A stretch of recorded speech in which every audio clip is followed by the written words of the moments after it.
Bagian 2, kiat mengatasi takut dan cemas. 5. Mengendalikan kemarahan. Orang yang marah membuka mulutnya dan menutup matanya. Seorang janda kaya aristokrat yang terkenal murah hati di tengah masyarakat memiliki seorang pembantu rumah tangga yang rajin dan setia. Suatu hari, didorong rasa ingin tahu, pembantu ini memberanikan diri menguji majikannya. Ia ingin tahu, adakah majikannya sungguh-sungguh baik hati atau sekedar berpura-pura di tengah kerumunan kaum kelas atas. Keesokan harinya, ia bangun siang hari.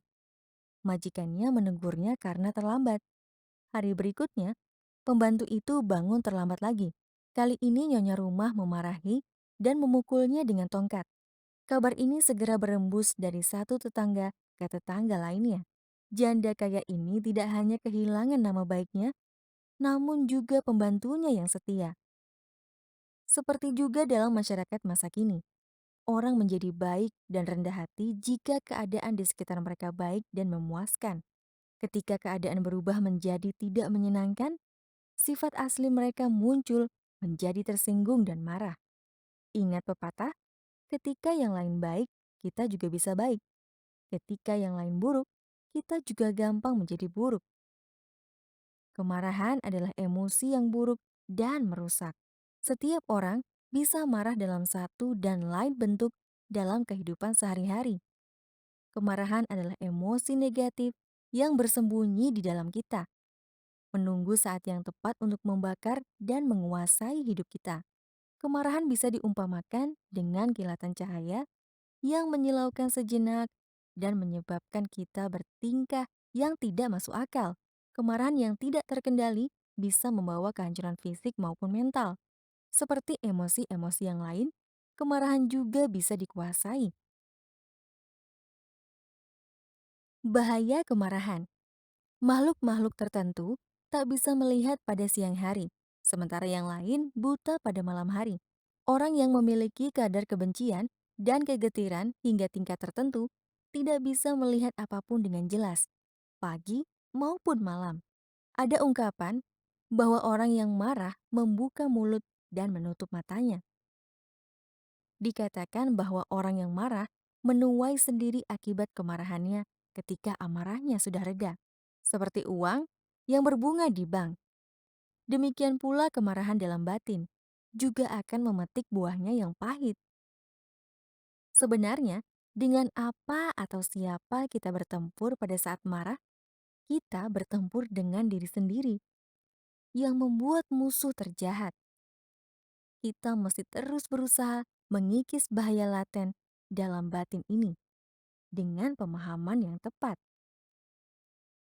Kemarahan tumbuh semakin berkobar jika disiram minyak emosi, terutama jika ketamakan berada di balik emosi itu. Pada saat-saat kemarahan menguasai, manusia berhenti menjadi manusia. Ia berubah menjadi binatang buas yang tidak hanya memiliki kecenderungan untuk merusak orang lain, namun juga menghancurkan diri sendiri. Kemarahan bisa melenyapkan reputasi, pekerjaan, kawan, kekasih, kedamaian, kesehatan, bahkan diri sendiri. Buddha menjelaskan kejinya kemarahan dan berkata bahwa pada waktu seseorang diliputi kemarahan, 7 hal menimpanya. 7 hal yang cuma menyenangkan musuh-musuhnya. Apakah ketujuh hal itu? Ia kelihatan jelek, meskipun berbusana dan bertata rias baik. Ia akan terbujur kesakitan, meskipun tidur di kasur yang empuk dan nyaman.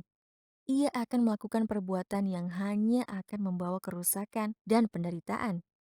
Karena menganggap yang baik sebagai yang buruk dan yang buruk sebagai yang baik. Dan karena selalu ceroboh dan tidak lagi memakai akal sehat. Ia akan menghabiskan kekayaan yang diperolehnya dengan susah payah, bahkan berurusan dengan hukum. Ia akan kehilangan reputasi dan nama baik yang dicapai dengan susah payah. Ia akan dijauhi teman, sanak saudara, dan orang yang dikasihi. Setelah mati, ia akan terlahir di alam yang tidak menyenangkan karena orang yang dikuasai kemarahan melakukan perbuatan tercela yang berakibat buruk melalui tubuh, ucapan, dan pikiran. Anggutara Nikaya. Itulah nasib buruk yang diharap-harapkan oleh musuh. Dan itu semua adalah nasib sangat buruk yang akan menimpa orang yang dikuasai kemarahan. Jadi orang yang marah adalah musuh terburuk bagi dirinya sendiri. Mengendalikan kemarahan.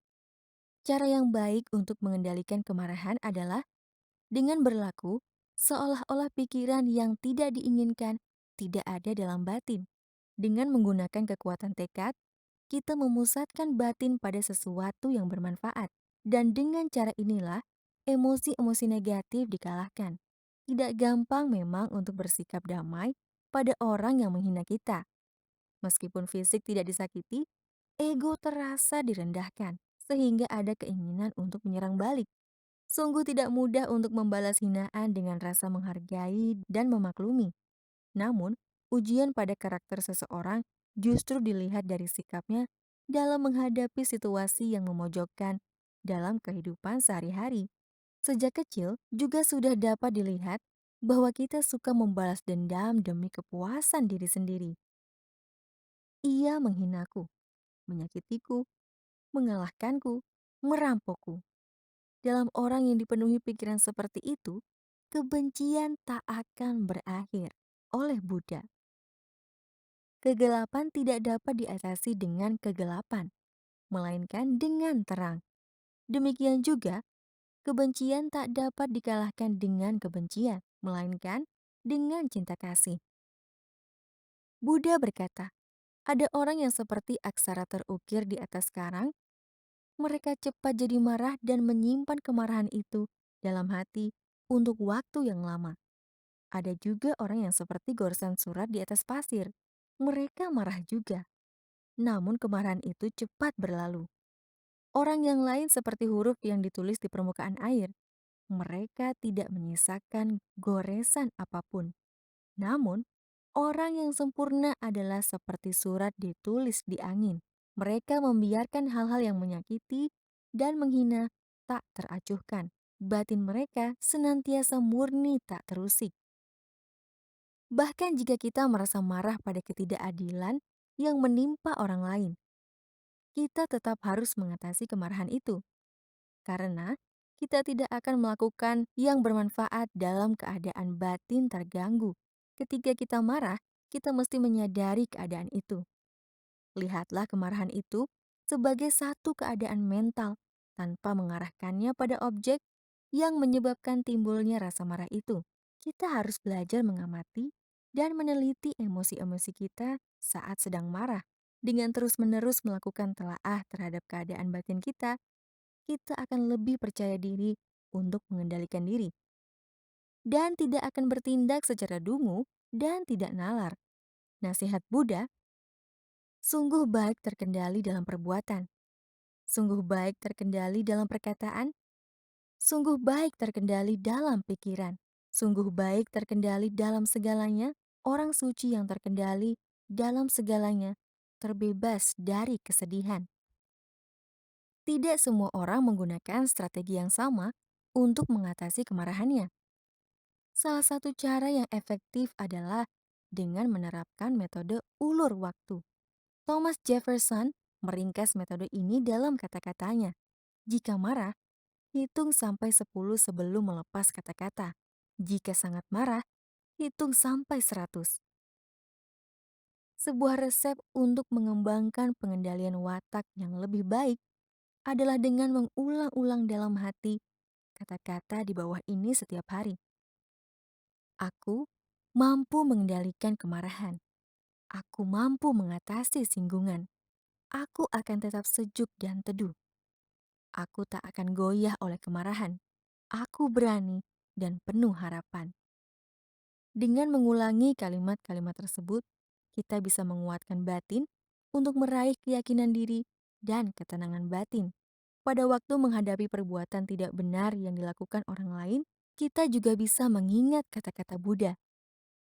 Jika orang dengan kedunguannya menyalahiku, aku akan membalasnya dengan perlindungan tirai kasihku yang tak terbatas. Semakin ia berbuat jahat, semakin baik yang harus kuberikan. Harum kebajikan akan datang kepadaku, dan ia hanya akan menuai nama buruk.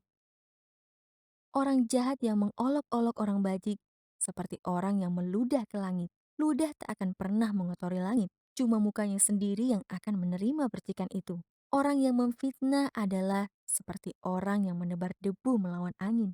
Debu kembali kepada orang yang menebarnya. Orang bijak tak bisa dilukai. Kesengsaraan kembali kepada yang memfitnah. Babi hutan yang menantang singa. Orang bijak tak pernah menantang orang bodoh. Seekor babi hutan suatu ketika memutuskan untuk menjadi raja hutan. Jadi, bangkitlah ia dari kubangan tempat ia beristirahat, menuju ke singa, raja binatang buas, dan menantangnya bertempur. Tentu saja sang singa hanya mendengus sekilas kepada makhluk bau ini, mengabaikannya, dan berlalu tanpa repot-repot membalas tantangannya.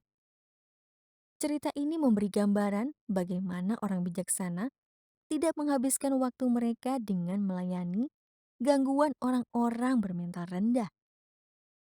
Seorang Brahmana suatu ketika melontarkan cacian kepada Buddha yang dengan tenangnya membiarkan dia meneruskan omongannya sampai dia kecapean sendiri.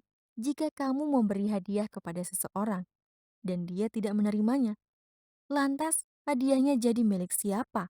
Brahmana yang dipenuhi amarah menjawab, tentu saja jadi milikku.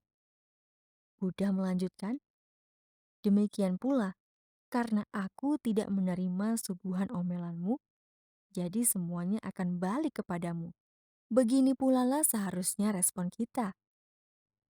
Biksu yang bermeditasi pada nyanyian.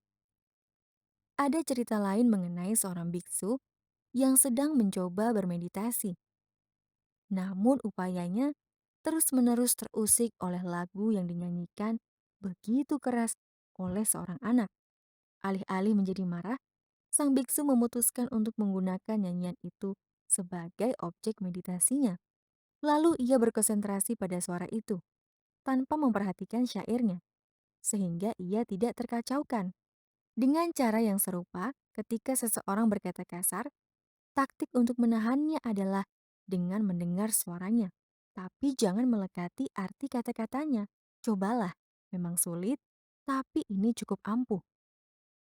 Buddha juga telah memberikan nasihat bagaimana mengendalikan kemarahan. Nasihat ini jika dituruti, semakin sering dilaksanakan, akan semakin efektif. Dengan mengingat nasihat-nasihat Buddha mengenai bahaya kemarahan dan masalah yang diciptakan oleh pemikiran yang tidak bermanfaat.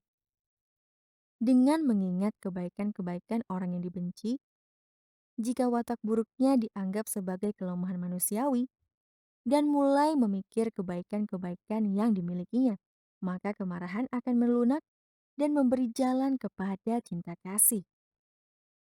Dengan mengingat hukum karma, semua makhluk adalah pemilik karma mereka masing-masing, dan mereka akan mewarisi buah dari karma mereka, baik atau buruk. Dengan menyadari hukum ini, kita tidak akan mudah dikuasai kemarahan. Bahkan kita bisa mengembangkan kewelasan kepada orang lain yang harus menghadapi karma buruk mereka.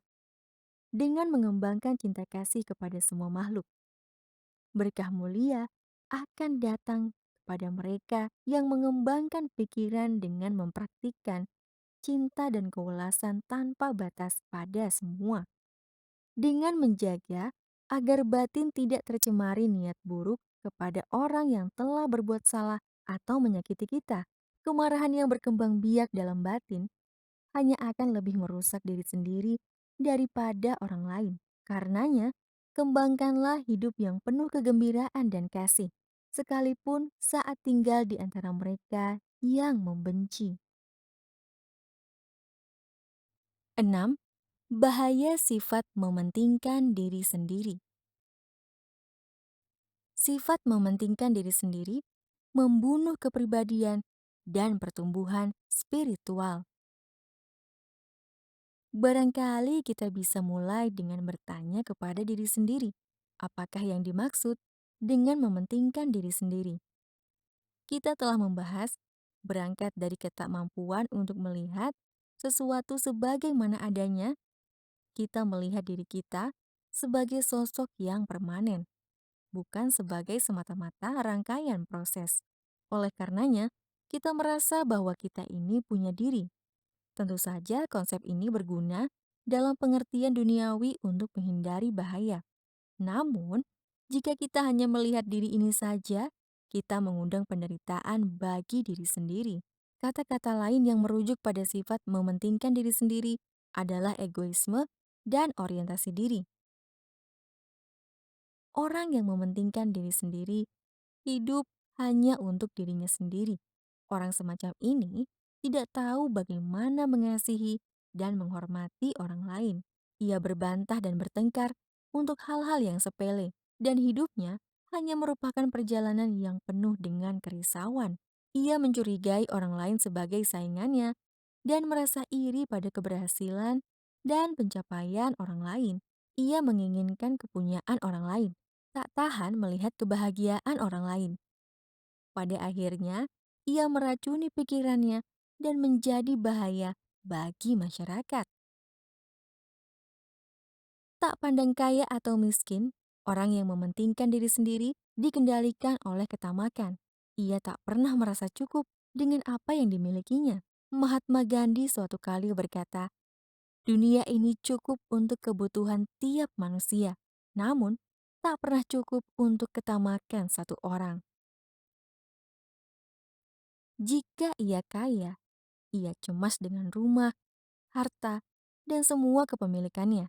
Ia selalu berpikir bagaimana memperoleh lebih banyak uang dan tidak siap untuk berpisah sedikit pun dengan apa yang dipunyainya. Meskipun untuk alasan yang bermanfaat, ia selalu diliputi ketakutan hartanya akan dirampok, takut dirinya diculik atau ditipu. Ia mencemasi usahanya dan tak pernah percaya pada bawahannya. Ia merisaukan kematian dan bagaimana hartanya akan dipergunakan. Sebaliknya, jika miskin, ia menderita karena merasa tidak cukup memiliki. Ia selalu merindukan kekayaan dan harta. Jika ia tak mampu menjadi kaya atau mengumpulkan harta dengan cara-cara yang lurus, ia akan berbuat menyimpang untuk memuaskan nafsunya. Sifat mementingkan diri sendiri timbul sebagai akibat dari pandangan salah dan kegagalan untuk memahami realitas kehidupan, berakar pada kelekatan dan kepercayaan pada diri yang sesungguhnya tidak ada. Sifat mementingkan diri sendiri merupakan kekuatan emosi yang sangat merusak. Jika tidak dicegah dan diatasi, emosi negatif ini bisa menimbulkan penderitaan dan kesengsaraan yang tak terperikan. Berapa banyak di antara kita yang pernah merenungi kata-kata William Gladstone ini? Sifat mementingkan diri sendiri adalah kutukan paling keji bagi ras manusia. Pikiran adalah kekuatan, dan sifat mementingkan diri sendiri adalah kekuatan negatif yang berkuasa membawa dampak yang mengerikan. Ini sesuai dengan hukum moral universal bahwa kita memetik buah perbuatan yang berakar pada pikiran. Rasa sakit dan penderitaan adalah hasil dari pikiran buruk, sementara kebahagiaan adalah hasil dari pikiran yang bersih. Kita dikuasai pikiran, kebencian kronis, maupun kilasan iri hati mengoyak orang yang memeliharanya. Rasa benci yang kuat sama dengan virus yang akan menggerogoti badan dan batin. Jika ada orang yang kurang beruntung dan punya musuh, maka membiarkan kebencian menggali lebih dalam dan lebih dalam lagi adalah keadaan paling buruk yang bisa dilakukan orang kepada dirinya sendiri. Sifat mementingkan diri lebih membahayakan dibanding musuh apapun. Perlunya menumbuhkan kasih dan kewelasan. Semua makhluk hidup adalah sahabat penderitaan yang rentan terhadap kesulitan. Dalam pikiran kebanyakan manusia, ada setumpukan sampah perbuatan buruk. Untungnya, ada juga gudang kebajikan yang menunggu untuk dibuka. Pilihan untuk mengembangkan kebajikan atau menyerah pada kejahatan benar-benar terletak di tangan sendiri. Kehidupan yang cukup hati dan bahagia hanya bisa dicapai dengan mengatasi egoisme dan mengembangkan niat baik, pengertian, dan kebajikan. Seharusnya lah kita tidak mengutuk orang lain dengan mengutip kelemahan mereka dan mengabaikan sifat dan karya mereka yang bermanfaat. Kita adalah satu. Kita adalah tetesan dari satu samudra. Kita adalah ombak dari satu laut. Kita adalah pohon dari satu rimba. Kita adalah buah dari satu pohon. Kita adalah daun dari satu cabang. Kita adalah bunga dari satu kebun. Kita adalah bintang dari satu langit. Kita adalah cahaya dari satu mentari. Kita adalah jari dari satu tangan. Kita adalah anggota dari satu keluarga. Dunia adalah satu keluarga. Bumi adalah satu negeri. Buddha berkata, kebencian tak akan pernah diakhiri dengan kebencian. Kebencian berakhir oleh cinta kasih. Inilah hukum yang abadi. Hukum alam ini juga diajarkan oleh Yesus yang berkata bahwa kita mesti mengasihi orang-orang yang membenci kita. Berbuat baik berarti menghadirkan semua unsur baik dalam alam. Berbuat jahat berarti mengundang unsur perusak. Mereka yang hidup dalam kebencian akan mati juga dalam kebencian. Seperti halnya, mereka yang hidup dalam jalan pedang akan mati di ujung pedang. Setiap pikiran jahat adalah pedang yang akan menikam balik orang yang menghunusnya. Dengan menyadari fakta ini, kita semestinya berhati-hati untuk tidak memelihara kejahatan dan pikiran yang mementingkan diri sendiri. Adalah suatu kebenaran spiritual bahwa kejahatan hanya bisa diatasi oleh daya positif kebajikan. Cinta kasih dan kewelasan adalah penawar kebencian. Niat baik adalah penawar kemarahan. Kehadiran suatu daya positif berarti tiadanya daya negatif lawannya. Dengan mengembangkan kasih sayang, kewelasan, dan niat baik, kita bisa menjadikan pikiran-pikiran ini menjadi aset yang paling mulia. Tidak ada apapun di luar sana yang bisa sedemikian berpengaruh seperti apa yang tinggal di dalam pikiran. Memang benar bahwa seperti yang dipikirnya, demikianlah orang itu. Mengalahkan diri sendiri sungguh lebih agung daripada segala penakluk lainnya. Tiada dewa, makhluk halus, Mara atau Brahma yang bisa merenggut kemenangan dari orang yang telah mengalahkan dirinya sendiri dan yang terkendali di hidupnya. Dhammapada. 7. Menaklukkan iri hati. Sifat mementingkan diri sendiri adalah akar dari iri hati, sedangkan iri hati akan membesarkan sifat mementingkan diri sendiri. Suatu kali, ekor dan kepala ular saling bertengkar soal siapa yang lebih berhak memimpin jalan. Ekor ular berkata kepada kepala ular, "Kau selalu di depan, sungguh tak adil. Sekali-sekali aku yang memimpin jalan." Kepala ular menjawab, "Tidak mungkin seperti itu. Sudah kehendak alam, aku yang menjadi kepala. Aku tak bisa bertukar tempat denganmu." Perselisihan ini terjadi beberapa kali hingga suatu hari karena kesal, ekor ular mengikatkan dirinya di batang pohon. Kepala ular tak bisa bergerak maju dan akhirnya membiarkan ekor ular yang memimpin jalan. Sialnya, ekor ular tak bisa melihat ke arah mana mereka harus maju. Akhirnya, ular itu jatuh ke dalam lubang berapi dan terbakar habis. Ada orang yang tak pernah puas dengan miliknya dan selalu merasa iri kepada orang yang punya lebih banyak. Rasa iri yang ia pelihara membuatnya tidak bisa menikmati apa yang mereka punyai. Meskipun di mata orang lain, ia telah berbuat sangat baik. Ia sendiri tidak merasa puas dan tersiksa melihat ada yang melakukan lebih baik. Adalah sangat bermanfaat bagi orang-orang seperti itu untuk melihat ke dalam dan mensyukuri berkah yang ada daripada mengembangkan pikiran yang iri. Akar kecemburuan. Akar dari kecemburuan adalah sifat mementingkan diri sendiri. Jika orang berpusat pada dirinya sendiri, maka ia hidup untuk dirinya sendiri dan meletakkan orang lain sebagai saingan. Ia merasa iri melihat keberhasilan orang lain. Ia menginginkan kepunyaan mereka. Ia tak bisa menghargai kegembiraan mereka. Ia iri pada pencapaian mereka. Pada akhirnya, ia sungguh-sungguh menjadi asosial dan berbahaya, yang pada gilirannya menciptakan kesulitan.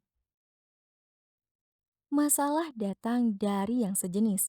Orang percaya bahwa lebih baik banyak masalah datang dari yang sejenis daripada dari yang lain jenis. Seekor anjing pernah berjalan-jalan melihat negeri. Beberapa hari kemudian, ia kembali. Dan teman-temannya bertanya, apakah ia mengalami kesulitan di perjalanan? Ia bilang bertemu dengan banyak orang dan binatang di jalan. Mereka tidak mengganggunya, tapi membiarkannya berlalu.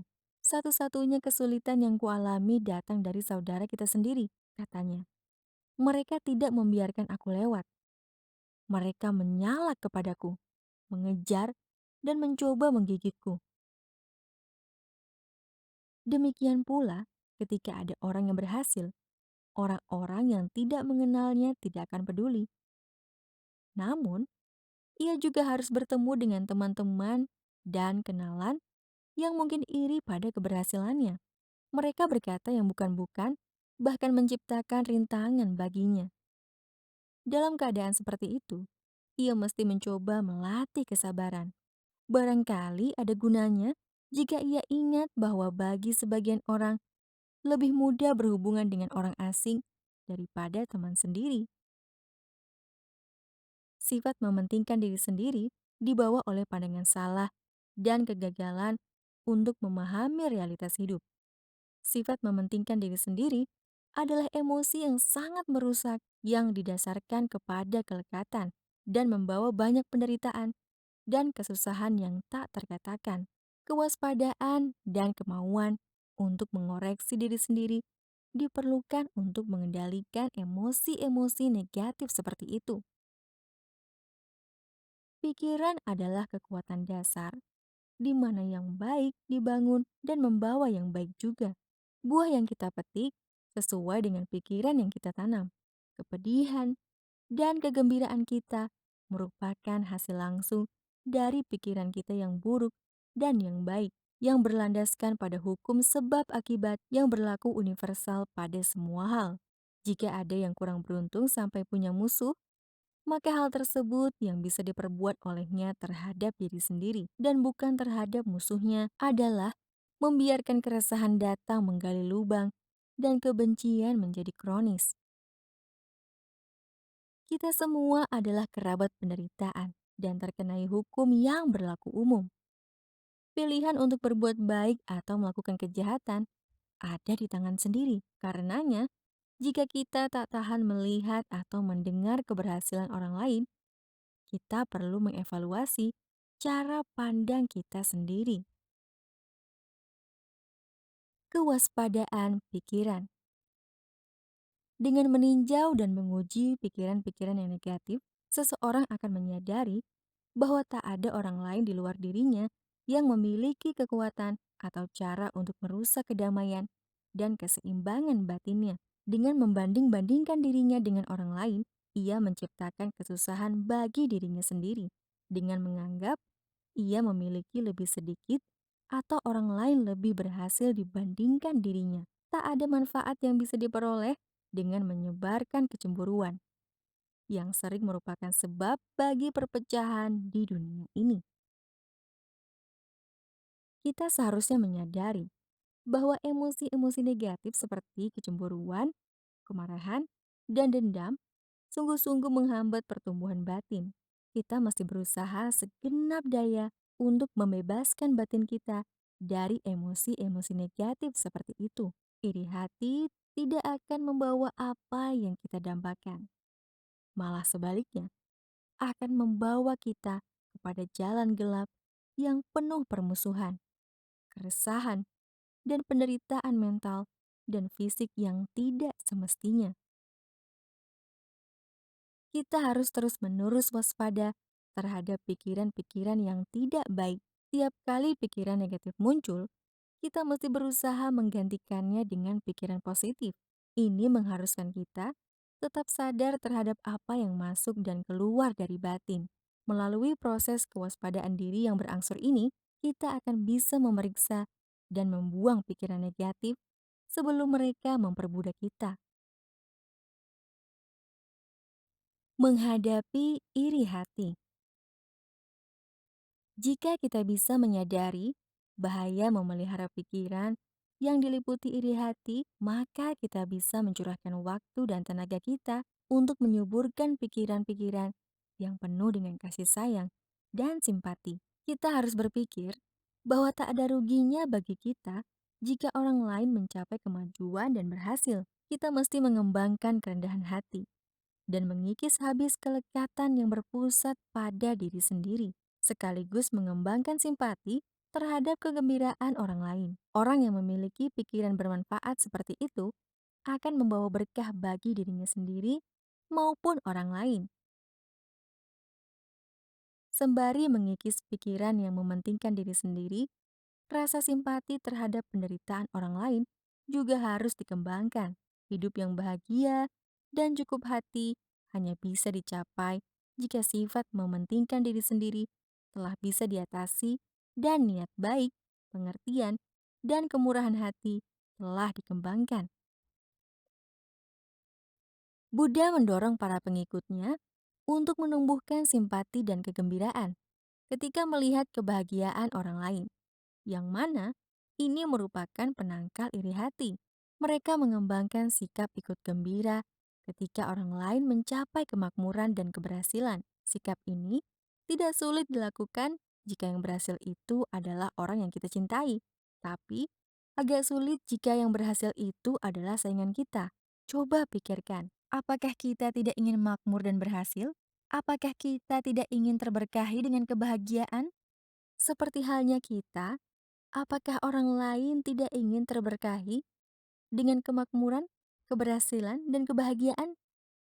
Mempertahankan sikap mental seperti ini bisa membebaskan kita dari kesulitan dan kejatuhan, khususnya saat dendam dan perbuatan buruk berkembang dari pikiran yang dipenuhi iri hati. Sikap ini juga mencegah kita dari menghalangi orang lain mencapai kemajuan. Sebaliknya, ketika kita sukses, kita harus bersabar pada orang yang merasa iri atas keberhasilan kita. Reaksi mereka kadang bisa seperti itu, karena kita tidak bersikap rendah hati. Kita mesti memiliki timbang rasa untuk tidak bersikap berlebihan di depan orang yang kurang berhasil dibandingkan kita. Pada saat-saat keberhasilan, kita mesti ingat akan kegagalan kita pada masa lalu sehingga kita bisa lebih memahami perasaan orang yang kurang berhasil. Jika ada orang yang memusuhi kita karena cemburu, jagalah diri kita untuk tidak membenci. Kita harus selalu mengingatkan diri kita bahwa seperti halnya orang lain, kita adalah pemilik dari karma atau perbuatan lampau kita sendiri. Kita harus berpikir seperti ini. Kenapa aku harus marah? Kemarahan tidak akan menyelesaikan masalah. Kemarahan hanya akan mengeruhkan suasana. Kemarahan hanya akan menciptakan karma yang akan membawa penderitaan dan kejatuhan diriku sendiri. Dengan kemarahan, aku hanya akan melukai diri sendiri, seperti orang yang memungut arang panas untuk melempar orang lain. Ada sebuah cerita yang mengisahkan bagaimana seorang guru Dharma menundukkan lawannya tanpa kemarahan. Bisakah kamu membuatku mematuhimu? Pada suatu ketika, ada seorang guru Dharma yang ceramahnya dihadiri oleh banyak orang dari segala lapisan. Ia tak pernah menggunakan penjelasan tekstual. melainkan berbicara langsung dari hatinya kepada para pendengarnya. Suatu senja, seorang guru dari sekte lain menghadiri ceramahnya. Ia merasa tersinggung karena guru Dharma ini bisa menghimpun banyak orang, termasuk beberapa pengikutnya. Guru yang mementingkan diri sendiri ini bertekad untuk berdebat dengan guru Dharma ini. Sebentar, sergahnya. Orang lain boleh mendengar dan mematuhi apa yang kamu katakan, tapi orang sepertiku ini tidak menghormatimu. Bisakah kamu membuatku mematuhimu? Datanglah ke sini, akan kutunjukkan kepadamu, jawab sang guru Dharma. Guru sekte lain itu dengan angkuh menyibak kerumunan orang dan berdiri di hadapan guru Dharma. Guru Dharma tersenyum. Duduklah di sebelahku. Guru itu duduk di sebelah kiri guru Dharma. Tidak, lebih baik kamu duduk di sebelah kananku. Guru tersebut dengan angkuh pindah ke kanan. Lihat, kata guru Dharma, kamu sudah mematuhiku. Kamu orang baik-baik kan? Sekarang duduklah dan dengarkan baik-baik. 8. Menghadapi musuh dan kritik. Tuhan, selamatkan aku dari teman-temanku. Aku tahu cara membela diri dari musuh-musuhku. Voltaire. Cuma segelintir orang yang berani mengatakan mereka tak punya musuh. Bahkan guru-guru agama besar yang telah melayani manusia tanpa pamrih seperti Buddha, Krishna, Yesus, dan Muhammad, filsuf besar seperti Socrates, pembaharu sosial seperti Abraham Lincoln, dan bapak gerakan tanpa kekerasan Mahatma Gandhi, semua punya lawan dan musuh. Semua orang-orang besar ini menghadapi permusuhan dan celaan musuh-musuh mereka tanpa menyimpang dari prinsip-prinsip mereka sendiri. Beberapa bahkan harus mati demi prinsip-prinsip yang mereka junjung di atas segalanya. Sering terjadi, orang yang bekerja demi kesejahteraan orang lain juga harus berurusan dengan orang yang berniat buruk. Tampaknya perseteruan antara yang baik dan buruk selalu muncul sepanjang masa. Pada waktu seseorang berusaha berbuat baik, selalu saja ada orang yang berusaha mencari kesalahannya, alih-alih memberi penghargaan kepadanya. Ia disalahkan untuk apa yang dia kerjakan, ataupun yang tidak dia kerjakan. Pada waktu memberi nasihat kepada Atula yang mengeluh karena merasa tidak puas dengan ajaran murid lainnya, dan pada cara mereka menjawab pertanyaannya. Buddha berkata, orang-orang mencela orang yang diam. Mereka juga mencela orang yang bicara banyak atau yang bicara sedang saja. Tidak ada di dunia ini yang tidak dicela. Kita mesti siap menerima celaan sampai tingkat tertentu bila perlu. Bahkan, sekalipun tuduhan itu tidak berdasar. Abraham Lincoln punya cara yang sederhana dan sangat praktis dalam menangani kritik. Ia berkata, jika aku harus membaca dan menanggapi semua serangan yang ditujukan kepadaku, toko ini mungkin harus ditutup untuk usaha lainnya. Kulakukan yang terbaik yang kutahu, semampu-mampuku, dan aku bermaksud terus melakukannya sampai akhir. Jika pada akhirnya aku benar, maka segala kata-kata yang menantangku bukan lagi masalah. Jika pada akhirnya aku salah, maka 10 malaikat yang bersumpah bahwa aku benar juga tak akan ada artinya. Cermin pikiran. Cara berpikir dan kepercayaan seseorang membentuk hidup, pengalaman, dan keadaan seseorang. Seperti cermin, semua orang menjadi pantulan citra mental mereka.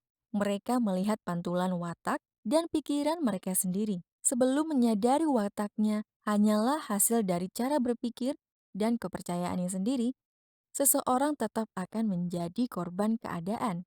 Namun, begitu dia menyadari kebenaran ini, ia telah memulai perjalanan yang akan membebaskan dirinya dari racun niat jahat. Kejelekan yang dilihat seseorang pada orang lain merupakan cerminan langsung sifat diri sendiri. Karenanya, janganlah kita bersikap kasar dan memproyeksikan citra buruk dan kebencian dalam diri sendiri kepada orang lain yang tak bersalah. Marilah kita bersikap sabar dan tak gampang mencela orang lain. Kita mesti memandang sesuatu dengan wawasan yang lebih luas. dengan meletakkan diri kita dalam posisi orang lain.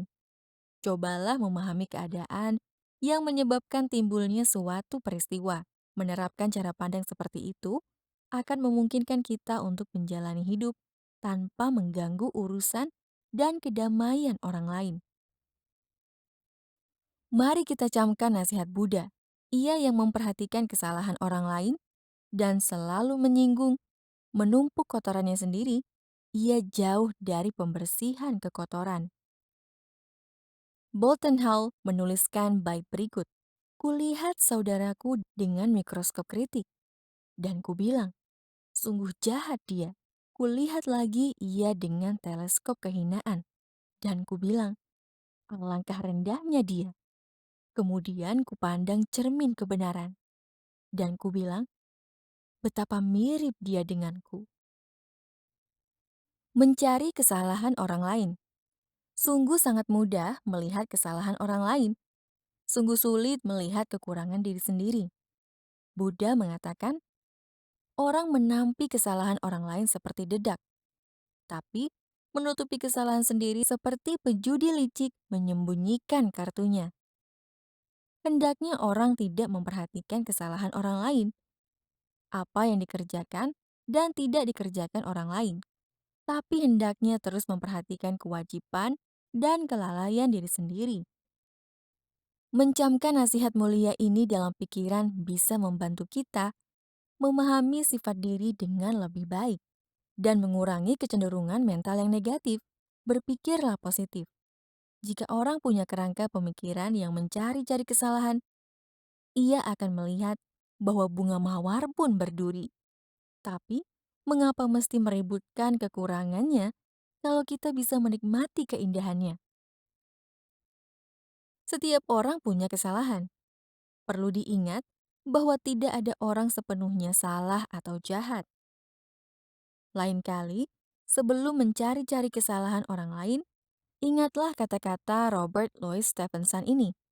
Ada begitu banyak yang baik pada yang paling buruk di antara kita. Ada begitu banyak yang buruk pada yang paling baik di antara kita. Tak pantaslah bagi kita mencari-cari kesalahan dalam diri kita semua. Yang harus dilakukan saat dikritik. Jika seseorang marah kepada Anda, cobalah mencari sebab masalah itu. Mungkin saja ada kaitannya dengan apa yang telah Anda lakukan. Jika Anda telah berbuat salah, akuilah dan minta maaflah untuk kesalahan itu. Jika kemarahan itu akibat kesalahpahaman, bicaralah dari hati ke hati dan bersedia menyelesaikan perselisihan.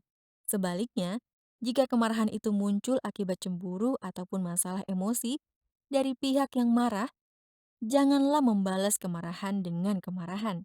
Meskipun itu merupakan kecenderungan yang lazim. Perang tidak mengakhiri perang. Perang hanya melahirkan lebih banyak dendam. Paling baik pun, perang hanya menghasilkan penyelesaian yang tidak adil. Buddha bersabda, yang menang menuai kebencian. Yang kalah hidup dalam derita. Ia yang tidak mencari menang dan kalah, hidup bahagia dan damai. Kalahkan kemarahan dengan kasih sayang. Ini jelas tidak mudah. Ini juga menyeratkan suatu pengendalian diri untuk menaklukkan amarah dalam diri sendiri demi kedamaian dan kebahagiaan. Buddha berkata, meskipun orang bisa mengalahkan 1.000 orang dalam 1.000 perang, ia yang menaklukkan diri sendiri adalah penakluk tertinggi. Perlu kesabaran, tapi hasilnya sungguh layak diupayakan. Senyumlah dan lakukan itu dengan tulus. Pada waktu Anda tersenyum dan melimpahkan pikiran kasih sayang, keajaiban terjadi. Cahaya wajah dan kehadiran Anda membawa gelombang mental positif yang mampu meruntuhkan tembok dingin yang memisahkan Anda semua. Hanya cinta yang memengaruhi dan mengubah pikiran negatif menjadi positif. Kebencian hanya akan mengeraskan pihak musuh. Ia membuat lingkaran yang mengucilkan pemberontak, orang sesat, pencemooh. Namun, kasih dan saya punya sesuatu untuk menang. Kami membuat lingkaran yang menariknya ke dalam. Edwin Markham. Orang bijaksana tidak akan melenyapkan musuh dengan membalas kejahatan dengan kejahatan. Karena cara demikian hanya akan memperbanyak musuh. Cara yang tepat untuk mengatasi musuh adalah dengan menyebarkan niat baik dan pengertian kepada mereka, kenali kebutuhan mereka, dan mengapa mereka menyerang Anda. Selanjutnya, alih-alih mencela, berbicaralah yang baik tentang mereka. Ini bukan hal yang dilakukan kebanyakan orang, tapi selalu berguna tiap waktu. Oscar Wilde suatu kali berkata, "Selalulah memaafkan musuhmu." Tidak ada yang lebih mengusiknya daripada ini. Pengalaman orang-orang yang menerapkan metode ini menunjukkan bahwa cara ini adalah cara yang paling efektif dan praktis untuk mengubah seorang musuh menjadi teman. Ini juga cara Buddhis.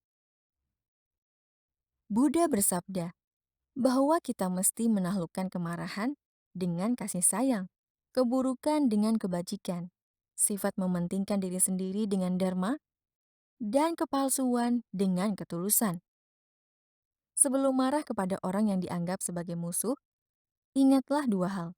Satu, orang lebih menderita akibat kebencian yang dipendam dalam pikiran dibandingkan dengan apa yang bisa diperbuat musuh. Jika Anda ingin menyingkirkan musuh Anda, buanglah kemarahan jauh-jauh. Kedua, kita tidak hanya belajar dari teman, namun juga dari lawan. Mereka mungkin benar jika tidak memberi perhatian pada apa yang mereka katakan, atau bukan marah pada cara mereka mengatakannya, kita mungkin kelepasan kesempatan untuk belajar dan memajukan diri sendiri. Kadang, pengungkapan ini mengenai sesuatu yang penting, namun karena begitu dekat menyangkut diri kita, bahkan teman dekat sekalipun ragu-ragu untuk menunjukkan kelemahan kita itu. Jika kita membiarkan pikiran kita terbuka tanpa terlalu cepat menyimpulkan, kita bisa belajar banyak dari musuh kita. Jangan takut pada kritik. Yang manis itu bisa menyakitkan. Ujian itu manis, tapi jika terlalu banyak, bisa bikin sakit. Kritik bisa seperti obat yang pahit atau suntikan yang menyakitkan. Jelas tidak menyenangkan, namun bisa bermanfaat. Jangan takut pada kritik yang objektif. Ingatlah bahwa tidak ada orang yang bisa lepas darinya. Tidak juga orang-orang besar. Kritik tidak menyenangkan karena kritik menempatkan orang pada posisi bertahan dan umumnya membuat orang harus membela diri. Kritik berbahaya karena melukai harga diri, melukai keinginan untuk dianggap penting, dan menimbulkan suasana tidak enak. Tapi, kritik juga memiliki sisi yang membangun. Kita harus mendengarkan kritik, khususnya kritik yang membangun, dan menyambut terbuka kesempatan untuk memperbaiki diri. Kita harus menahan ego dan tidak menghujani orang yang mengkritik dengan kebencian. Kita mesti tidak terburu-buru menempelkan label musuh pada orang yang tidak sependapat dengan kita. Tidak semua orang yang mengkritik kita adalah musuh. Dengan cara ini, kita mengambil sikap positif dan mendengarkan dengan seksama pesan yang terkandung di dalam kritik. Apakah kritik itu ada dasarnya? Dan apakah mengandung sesuatu yang bisa kita ambil manfaatnya? Kita mungkin bisa menemukan kekurangan dalam diri kita yang barangkali kita sendiri tidak mampu melihatnya. Sebaliknya, kita bisa saja berbenturan dengan orang usil yang tidak menggubris niat baik kita. Kita boleh mencoba menggunakan metode damai dan bernalar dengan mereka. Meskipun nantinya tetap sia-sia, dalam hal ini yang terbaik adalah mengabaikan mereka dan mengambil jalan masing-masing. Namun demikian, kita tidak boleh marah atau balas dendam. Karena dengan bersikap seperti itu, kita akan tercebur ke dalam lumpur yang membuat kita tidak ada bedanya dengan mereka. Kita mengotori diri kita sendiri. Banyak orang menyibukkan diri dengan masalah-masalah yang tidak perlu, entah untuk berbuat sesuatu yang jahat atau iseng-iseng saja. Sebagai hasil dari niat negatif ini, mereka menghadapi kesulitan. Pada saat yang sama, kita mesti tidak terlalu banyak mencela atau mencampuri urusan orang lain, atau tampil ke depan di mana kita tidak diperlukan. Ada kisah lama dari timur untuk melukiskan hal ini. Urus dirimu sendiri. Suatu ketika, beberapa pemotong kayu sedang membelah batang pohon yang tumbang. Mereka mulai membelah kayu dari tengah. Untuk memudahkan kerja, mereka meletakkan pengganjal di tengah belahan kayu.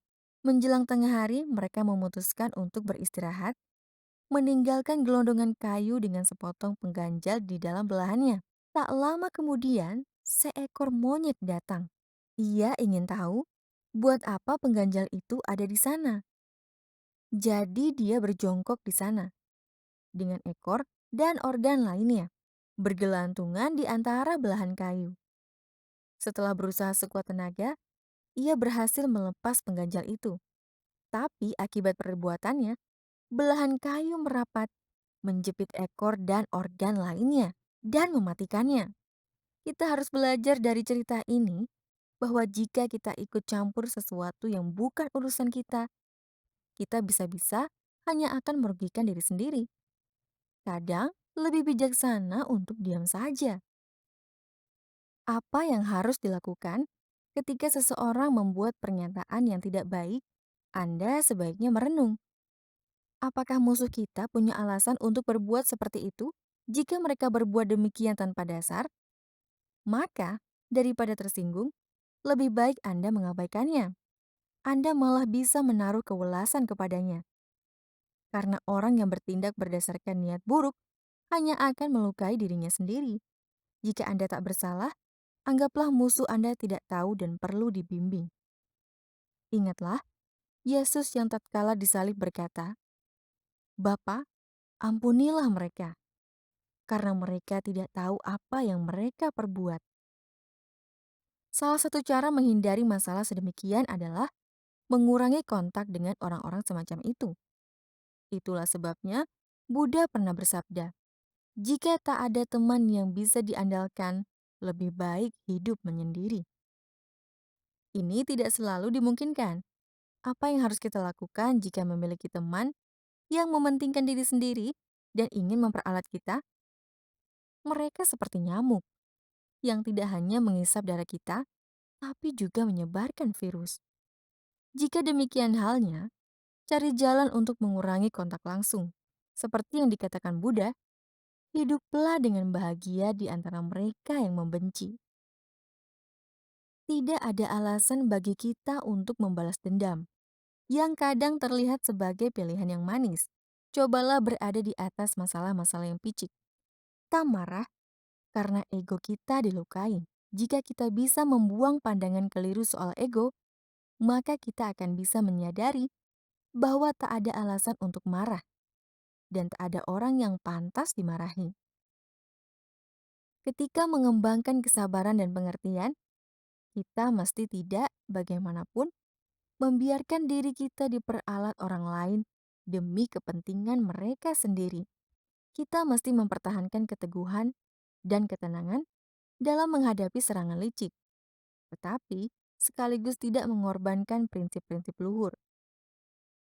Anda boleh menginjak kaki saya ketika sedang berjalan di dalam gerbong sebuah kereta api.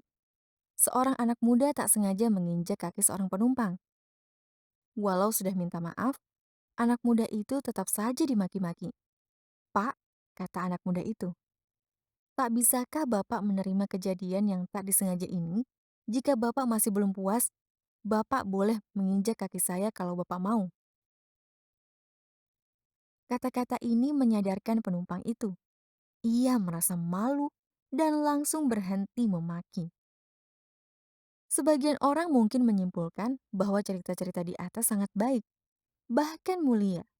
Tapi tidak mungkin dilakukan dalam dunia yang tak peduli ini, di mana yang terkuatlah yang bisa bertahan hidup.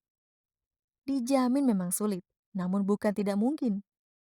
Meskipun orang senang berbuat jahat, pada hakikatnya mereka memiliki potensi untuk mengalahkan kejahatan dan mencapai keterbebasan. Orang berbuat jahat demi mendapat keuntungan jangka pendek, namun demi keuntungan masa depan ia harus berbuat baik. Kerap kali, ketasabaran untuk segera mendapat hasil membutakan orang, sehingga tidak mengembangkan wawasan yang lebih jauh dan tinggi. Jika menggunakan wawasan yang lebih luas, meskipun tidak mampu membalas kejahatan dengan kebaikan, Paling tidak kita mampu untuk tidak membalas kejahatan dengan kejahatan, apalagi sampai membalas kebaikan dengan kejahatan. Anda mesti tidak melepaskan karya kebajikan yang telah dilakukan hanya karena kritik. Jika tujuannya terhormat, dan jika Anda memiliki keberanian untuk meneruskannya tanpa menghiraukan celaan, Anda sungguh berjiwa besar dan bisa sukses dimanapun. Mereka yang mengabadikan waktu dan tenaga untuk melayani orang lain bisa mendapatkan penghargaan sekaligus kritikan. Selalu ada saja orang yang iri kepada mereka. Ini adalah kondisi duniawi yang wajar. Ingat, pohon yang berbuah manis dan ranum lebih sering diincar orang dan hama. Buddha bersabda, orang mulia tidak menyimpang dari jalan yang benar dan tidak tergiur lagi pada kenikmatan duniawi. Apa yang terjadi, terjadilah. Orang bijaksana tetap tenang dan mantap pikirannya dalam kesenangan maupun kesusahan. Jangan berharap untuk mendapatkan hasil langsung pada saat pertama kali Anda memancarkan kasih sayang kepada musuh Anda. Dan jangan berkecil hati jika usaha Anda tidak dihargai. Anda mesti memiliki keyakinan diri sendiri, tekad, dan keuletan untuk terus mempraktikkan jalan ini untuk mengalahkan musuh Anda. Dengan berbuat demikian, Anda telah memberi kesempatan kepada musuh Anda untuk menyadari bahwa ia salah. Ia akan menghargai kebesaran hati dan keberanian Anda. Sekalipun jika Anda tidak berhasil menyadarkan musuh, Anda akan mengalami kedamaian pikiran. Apalagi yang lebih berharga? Dalam usaha mendapatkan persahabatan atau menghentikan perselisihan, Anda tidak seharusnya mengaku salah jika Anda memang tidak salah. Jika Anda berbuat salah, akuilah dengan lapang dan rendah hati. Namun jika Anda benar, berpeganglah pada prinsip. Namun tetap pertahankan hati yang suci. Hati yang bebas dari kemarahan, kebencian, dan dendam. Sebaliknya, Anda mesti tidak memandang rendah orang kecil atau kaum minoritas dengan menganggap mereka tak berdaya. Ada ungkapan bahwa orang besar memperlihatkan kebesarannya dari cara dia memperlakukan orang kecil.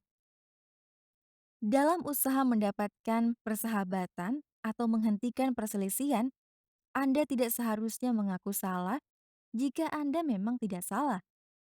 Jika Anda berbuat salah, akuilah dengan lapang dan rendah hati.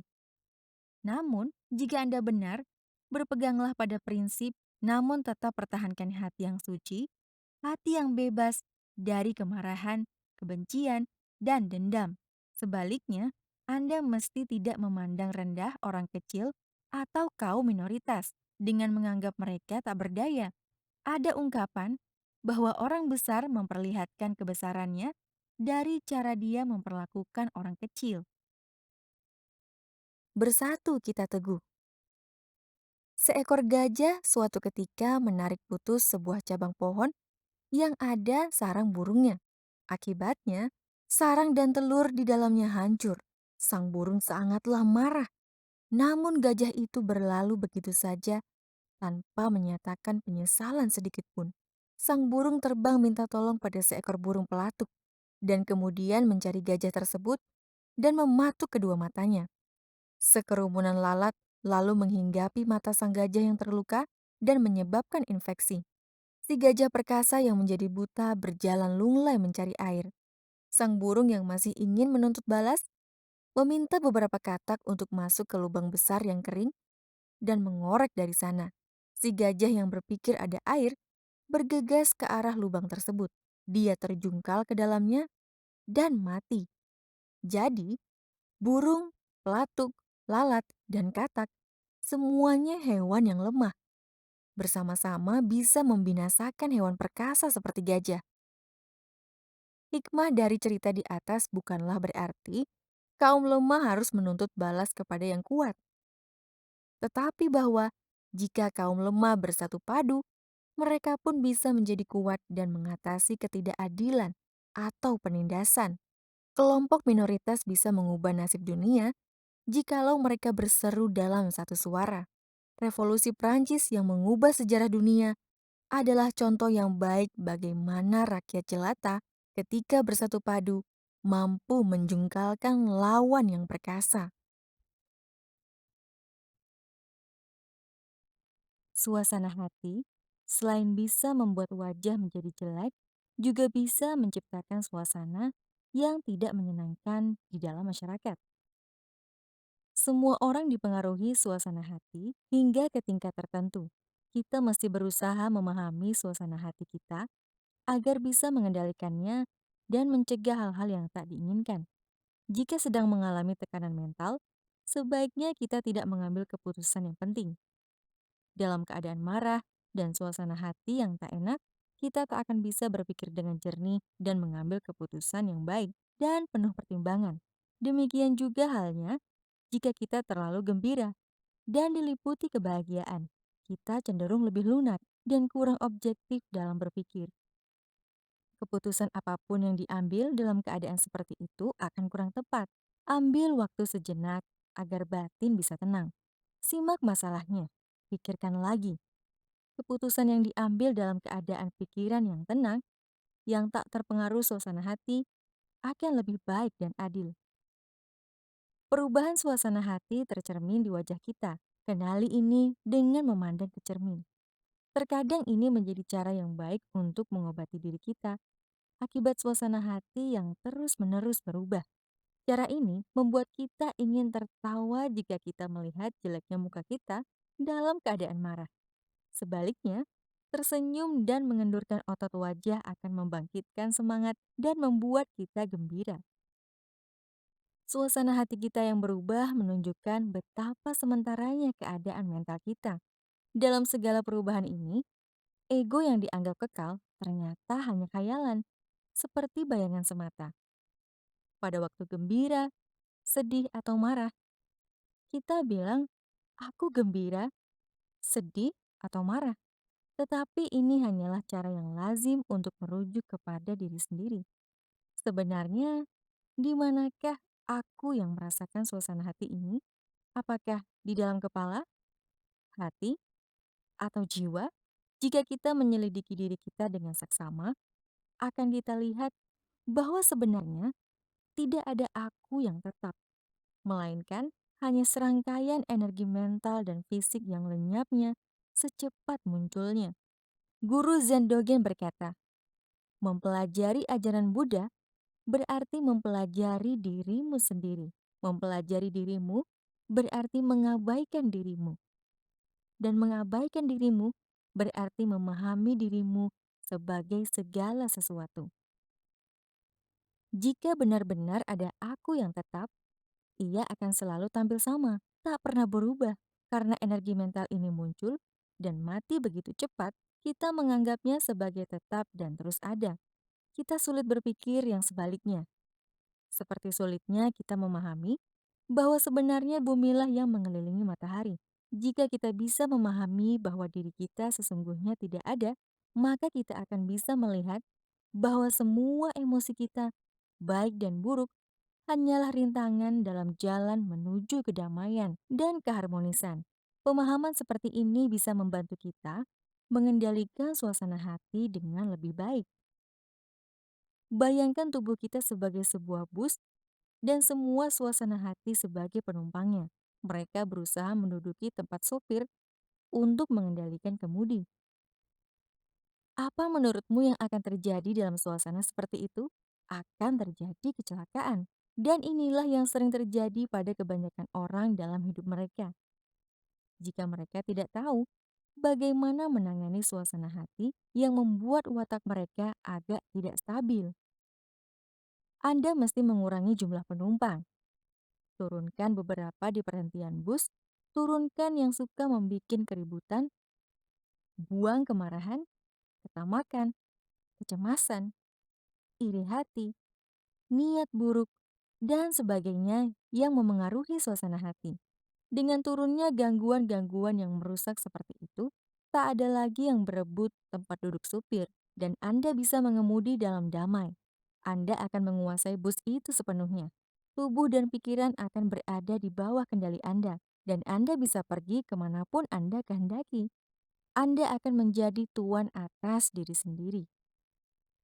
Konsepsi akan diri ini banyak menimbulkan masalah karena berpikir bahwa kita memiliki ego atau diri yang tetap. Kita melekat pada diri kita sendiri. Kita menjadi terbiasa berpikir bahwa kepentingan kita ada di atas kepentingan orang lain. Jika kita lihat ada yang lebih baik dari kita menjatuhkannya karena iri. Ketika melihat orang kaya misalnya, kita tidak merasa gembira untuknya. Padahal seharusnya tidak demikian, tapi berusaha menggali masa lalunya untuk menemukan tulang belulang apapun yang ia sembunyikan dalam lemarinya. Lagi-lagi, jika orang lain lebih rupawan atau lebih piawai dalam melakukan sesuatu, kita menjadi iri. Cara terbaik untuk memerangi perasaan-perasaan negatif ini adalah dengan mengembangkan simpati atas keberhasilan orang lain. Cobalah buang beban keangkuhan dan perasaan lebih hebat dibanding orang lain yang kita bawa terus dalam pikiran. Dengan cara ini, kita akan mendapat lebih banyak sahabat. Kalau tidak demikian, kita hanya akan mengundang lebih banyak masalah. Kurangnya simpati terhadap keberhasilan orang lain akan menciptakan kegagalan yang lain. Kita akan segan mengakui bantuan orang lain atas apa yang berhasil kita capai. Kita lebih suka berpikir bahwa kita melakukan semuanya sendiri. Teman-teman baik akan pergi ketika mereka merasa tidak dihargai atas perbuatan baik yang telah mereka lakukan. Banyak orang sukses dewasa ini yang bahkan menolak mengakui jasa-jasa orang tua mereka. Sikap buruk seperti ini harus dibuang total. Timbang rasa dan kebaikan hati.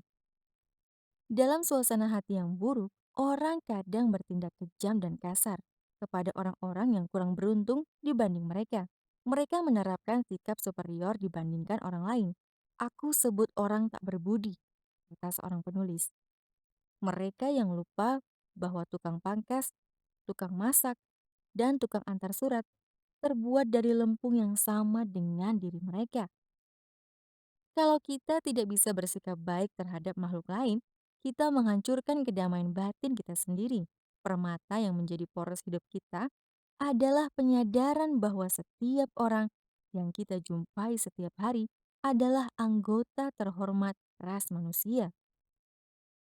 Apakah timbang rasa kita, kecil atau besar, prinsipnya adalah sama. Mereka yang memperlakukan karyawan dengan baik dan penuh perhatian akan membuat mereka gembira. Karyawan yang gembira dan termotivasi adalah aset yang sangat berharga bagi perusahaan. Keperluan untuk bertimbang rasa kepada makhluk lain, manusia ataupun binatang, paling baik dilukiskan dengan sebuah cerita. Jangan terburu-buru dalam segala hal. Suatu kali, seorang raja belajar seni mengemudi kereta kuda dari seorang pakar berkuda. Begitu keretanya tiba di lapangan terbuka, sang raja segera melecutkan cemetinya dan berpacu dengan gurunya. Bahkan sebelum kudanya sempat mengadakan pemanasan. Tak lama, segera terlihat kereta sang raja ketinggalan dan tak mampu mengejar kereta gurunya. Betapapun kerasnya ia memecuti kudanya. Hasil ini membuat sang raja berang. Ia menegur gurunya. Jelas sekali, kamu belum berikan pelajaran mengendalikan kereta kuda yang terbaik. Yang mulia, hamba telah mengajarkan semua cara mengemudikan kereta kuda. Tapi, Yang Mulia telah menggunakannya secara berlebihan. Kami para kusir memiliki satu aturan. Kami mempertimbangkan kondisi kuda dan mengambil tindakan sesuai dengan kondisi itu. Pada waktu Yang Mulia tertinggal di belakang, Yang Mulia menjadi marah dan mencambuk kuda habis-habisan tanpa memedulikan keadaannya. Yang Mulia hanya ingin menjadi nomor satu dan tidak memedulikan kuda. Itulah sebabnya Yang Mulia tertinggal. Memperlakukan semua dengan kewelasan. Jangan mencari kebahagiaan yang bukan milik sendiri. Carilah kebahagiaan dalam pekerjaan yang dilaksanakan dengan baik. Sabda Buddha. Ini merupakan dasar bagi seni interaksi sosial. Ini merupakan ajaran moral bagi hubungan antar manusia, bukan keyakinan yang abstrak. Ini merupakan konsep pertumbuhan pribadi dan penciptaan kebahagiaan dalam segala masyarakat. Kadangkala, orang bertindak atas dasar kemarahan dan kebencian, bahkan meski mereka tidak dipengaruhi suasana hati. Sejarah manusia akan berbeda jika kebaikan dan timbang rasa dijalankan pada setiap masa. Namun, sepanjang sejarah, manusia kelihatannya lebih tertarik untuk memicu penderitaan daripada meninggalkannya. Ini adalah fakta aneh yang sukar dimengerti. Lihatlah sekitar. Albert Einstein berkata, dunia ini berbahaya untuk dijadikan tempat tinggal, bukan karena orang yang berbuat jahat, melainkan karena orang yang duduk-duduk dan membiarkannya terjadi. Akibat ketidaktahuan dan kebodohan batin manusia, ia tidak bisa merasakan sakit yang ditimbulkannya terhadap makhluk lain. Binatang-binatang malang yang tak berdaya, disiksa, atau dibunuh oleh orang-orang yang dibilang beradab dalam pengejaran petualangan dan olahraga. Yang miskin dan lugu diperas untuk memuaskan ketamakan masyarakat modern, begitu banyak yang harus menderita dan mati demi hiburan dan kesenangan segelintir orang. Adalah jahat menganiaya binatang yang tak berdaya atau memeras sesama manusia. Tapi, tertawa dan senang menonton perbuatan semacam ini mengungkapkan sisi lemah dan gelap kepribadian manusia. Orang dungu gembira berbuat jahat akibat pandangan yang salah mengenai kesenangan. Rasa sakit umum dirasakan semua yang hidup. Kita semua pernah merasa sakit, tetapi di antara kita ada yang tertawa menyaksikan penderitaan makhluk lain. Tidak ada yang lucu jika ada yang melukai dirinya sendiri. Juga tidak ada yang lucu melihat makhluk lain kesakitan. Sayangnya, banyak yang tidak berpikir seperti itu. Untuk menjadi mulia, manusia harus meninggalkan keadaan mental yang tercemar ini. Mereka mesti belajar mengembangkan kewelasan dan hati yang memperhatikan kebahagiaan semua makhluk, besar dan kecil. 10. Manis pahit membesarkan anak. Orang tua lumrahnya ingin melihat sifat dan watak mereka tercermin pada anak mereka. Jika kita tidak mengungkapkan rasa terima kasih atas jasa orang lain, bagaimana kita bisa mengharapkan anak-anak kita mengungkapkan rasa terima kasih kepada kita? Keluarga adalah unit sosial tertua di dunia. Keluarga adalah miniatur masyarakat. Sesungguhnya, keluarga adalah dasar peradaban. Keluarga memiliki keseluruhan jumlah pemikiran manusia pada masa silam. Setiap orang tua bertugas mewariskan lentera peradaban kepada anak. Kebanyakan orang tua mengasihi dan ingin membahagiakan anak. Tak ada yang tak akan dikorbankan orang tua demi kesejahteraan dan kebahagiaan anak. Sayangnya, pengaruh dan tekanan materialistis masa kini telah membuat beban orang tua lebih berat dibanding dahulu. Hal ini bahkan telah mengancam merobek-robek struktur sosial yang paling mendasar ini yang telah ada sejak sebelum fajar peradaban. Tekanan menjadi orang tua. Ada banyak sebab bagi hadirnya tekanan ini. Yang pertama, pola ekonomi pada 2 abad terakhir ini telah berubah drastis dari pertanian menjadi industri. Sudah tidak masanya lagi bagi keluarga untuk menjalani unit ekonomi di ladang. Orang tua bekerja jauh dari anak mereka dan baru pulang setelah jam kantor. Sifat kerja mereka mengharuskan mereka memperhatikan waktu dan mereka dihargai sesuai dengan prestasi kerja. Pada masa resesi, mereka menjadi kurang aman karena terancam pemecatan atau pemotongan gaji. Mereka juga harus siap untuk bekerja lebih lama dengan bayaran lebih kecil demi mempertahankan pekerjaan. Hal ini menciptakan tekanan besar pada kehidupan keluarga. Anak dipapar dengan begitu banyak pengharapan, pola konsumsi, tuntutan dari sebaya mereka di sekolah, atau kegiatan lain seperti yang ditonjolkan dalam iklan media massa yang dipaksakan kepada anak oleh orang tua. Kadangkala orang tua dinilai oleh anak yang kritis dan lebih berpendidikan. Mereka bahkan tak terbiasa untuk bercakap-cakap dengan anak mereka. Perbedaan antara orang tua dan anak ini dikenal sebagai jurang antar generasi. Pola sosial dewasa ini menciptakan tekanan yang berat bagi orang tua, yang banyak di antaranya tidak berhasil memenuhi harapan-harapan psikologis yang dibawa oleh perubahan ini. Di samping semua ini, dua perang dunia pada abad sebelumnya telah menciptakan pengalaman yang menakutkan yang telah dialami oleh banyak orang. Pada era ilmu pengetahuan dan teknologi ini, konsep-konsep yang disebarluaskan oleh berbagai agama telah terbukti mengundang kontradiksi antara pengalaman manusia sendiri dengan penemuan ilmu pengetahuan modern. Sekitar 50 tahun yang lalu, pepatah keluarga yang berdoa bersama akan tinggal bersama sudah menjadi sia-sia dan usang. Kita juga tidak bisa lagi berkata keluarga yang bersantap bersama. Begitulah besarnya perubahan pola perilaku masyarakat di seluruh dunia. Tekanan terhadap anak. Dalam kebanyakan masyarakat kota, setidaknya orang tua memiliki banyak pengharapan duniawi dan akan merasa gagal atau tidak puas jika anak mereka tidak besar sesuai dengan harapan mereka. Penekanan diberikan pada pencapaian materi dan nilai rapor yang dibandingkan dengan anak tetangga. Sementara, nilai-nilai spiritual secara menyedihkan diabaikan.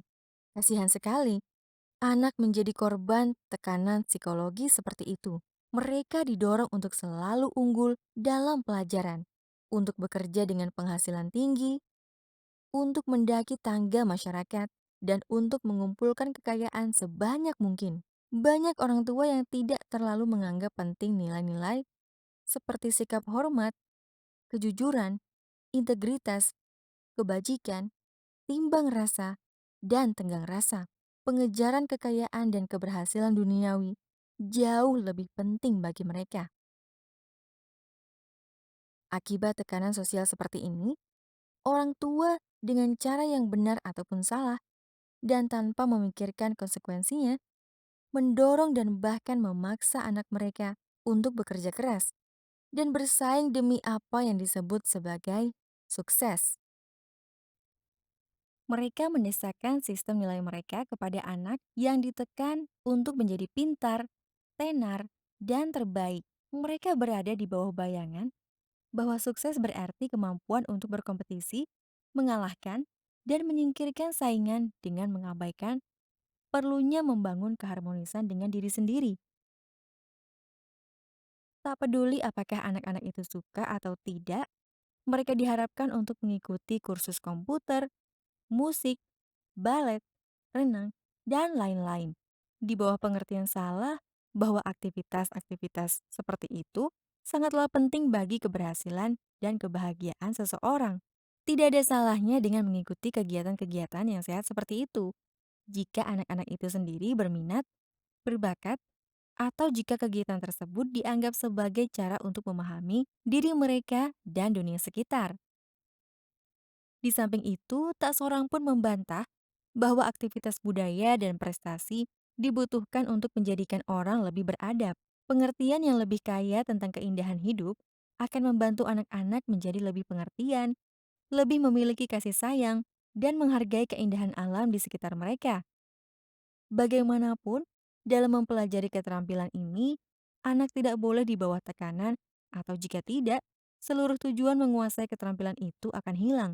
Tujuannya tidak ada semestinya untuk memamerkan anak kepada tetangga, namun untuk memperbaiki kualitas hidup anak. Tidak boleh ada pemaksaan. Adalah penting untuk membedakan apa yang perlu dan apa yang tidak perlu. Sukses dan kebahagiaan tidak terletak pada penguasaan kegiatan-kegiatan seperti itu saja. Anak-anak seharusnya tidak diletakkan di bawah tekanan seperti itu untuk menjadi pintar di atas kemampuan mereka untuk menjadi pemimpin, padahal mereka belum siap untuk memimpin, atau untuk menjadi bintang olahraga, padahal mereka tidak berbakat. Akibat dari tujuan yang tidak realistis ini, Anak-anak secara dini dipaksa memikul tanggung jawab dan tekanan yang pantasnya diperuntukkan bagi orang dewasa. Hasilnya, mereka menjadi lelah dan tak bersemangat atau kesal dan frustasi. Mereka tidak bisa menikmati kehidupan anak-anak yang riang. Tekanan-tekanan seperti ini memiliki akibat yang tidak diinginkan, yakni timbulnya rasa tidak aman pada masa dewasa. Singkat kata, marilah kita menahan diri untuk tidak mengalihkan ambisi kita kepada anak-anak dan merampas masa kecil mereka. Kecantikanku dan kepintaranmu.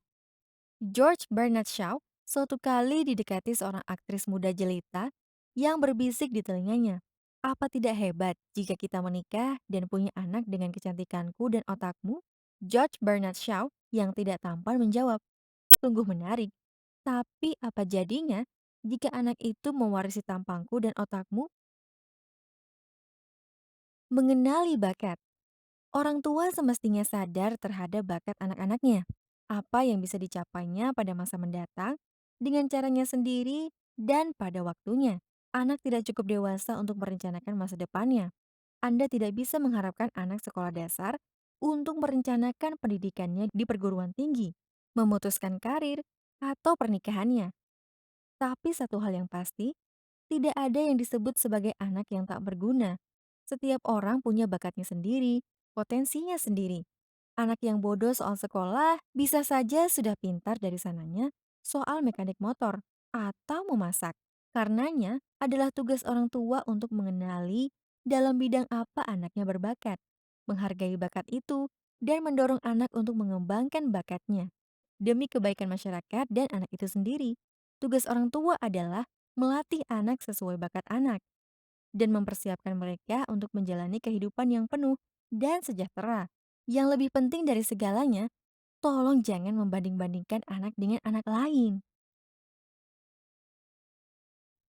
Mantra Sakti. Dalam kitab Jataka atau kisah kehidupan lampau Buddha, ada sebuah cerita lucu. Suatu kali, Bodhisattva atau bakal Buddha adalah guru terkenal yang biasa membabarkan pengetahuannya untuk ilmu-ilmu sekolah tinggi. Karena perguruan tinggi yang baik masih langka pada zaman itu, guru-guru ternama umumnya menerima beberapa murid dan mengajarkan seni, bahasa, dan beberapa pokok penting lainnya. Mereka lebih menekankan pada disiplin moral, ilmu agama, dan juga mengajarkan bagaimana hidup selaras sebagai anggota masyarakat. Karena mereka sangat peduli dengan kepribadian murid, Bodhisattva yang sangat perhatian dengan anak muda melihat bahwa salah satu muridnya lemah di kelas.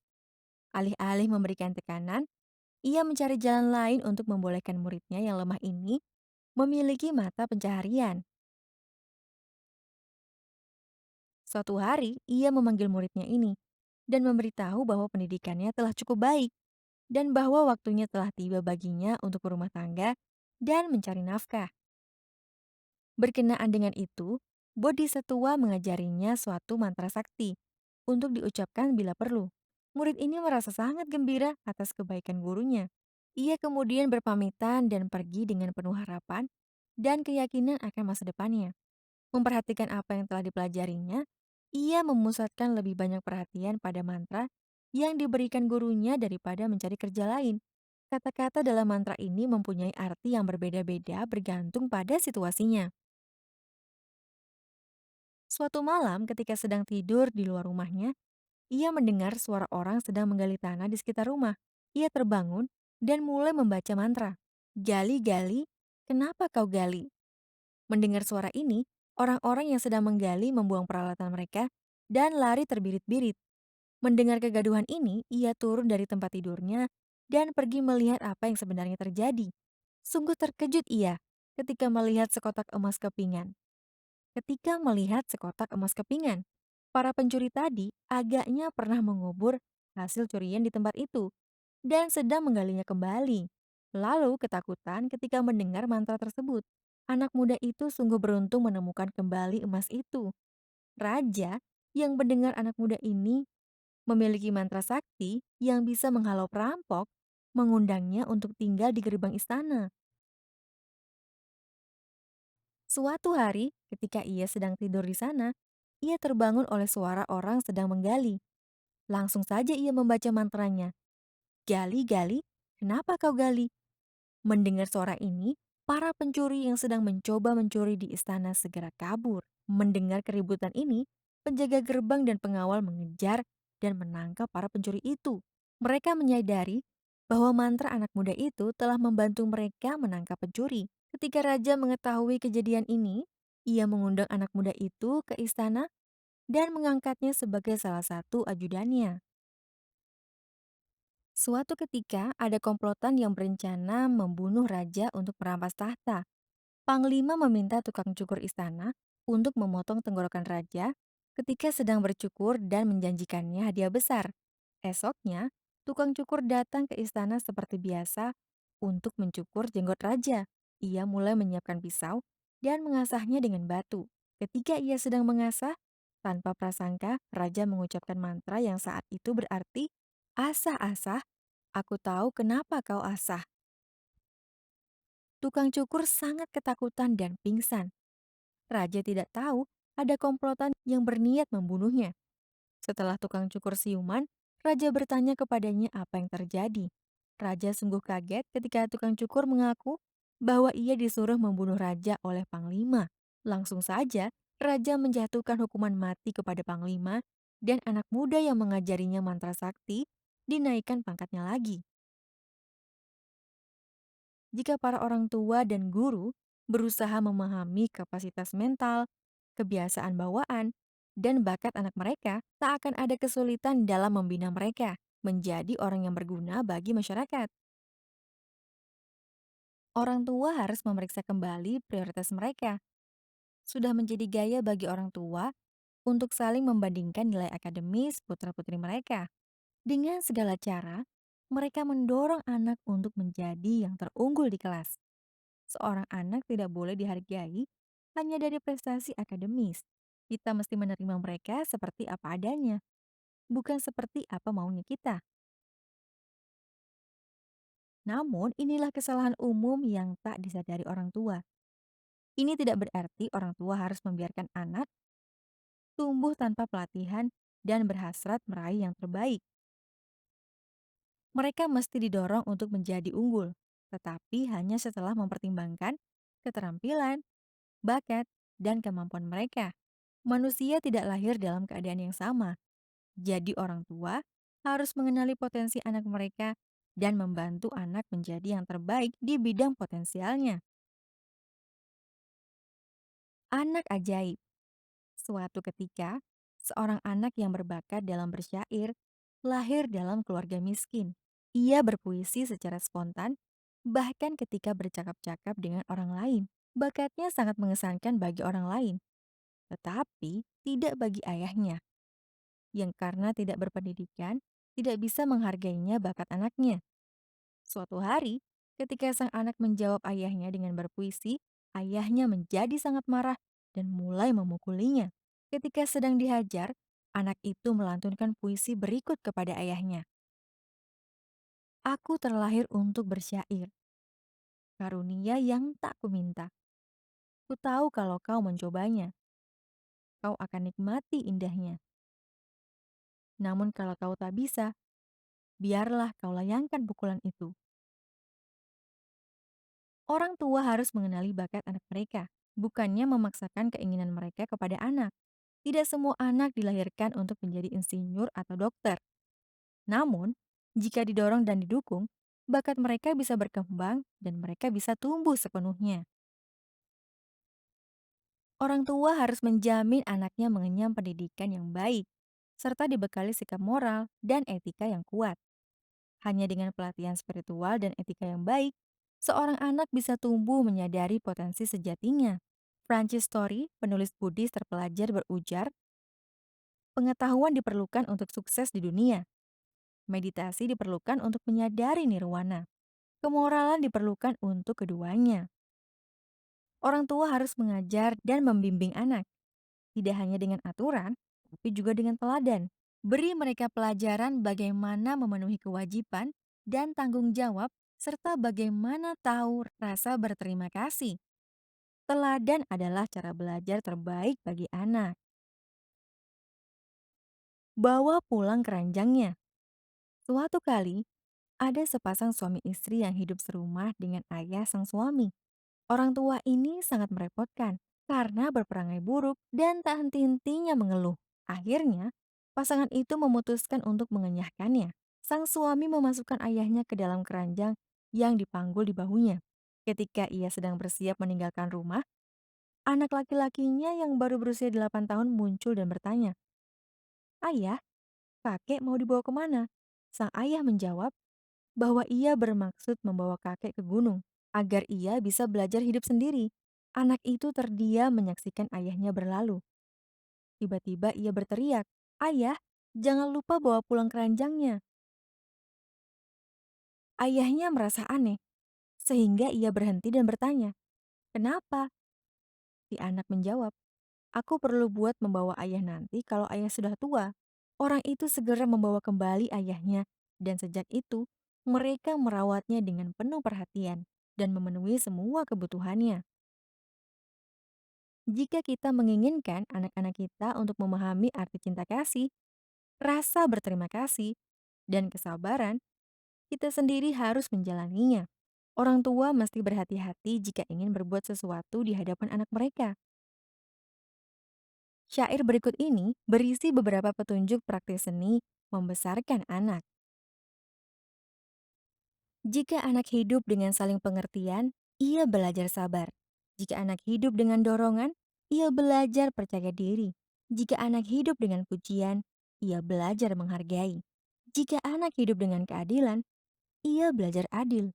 Jika anak hidup dalam rasa aman, ia belajar memiliki keyakinan. Jika anak hidup dalam dukungan, ia belajar menyukai dirinya. Jika anak diterima dan hidup dalam persahabatan, ia belajar menemukan cinta di dunia.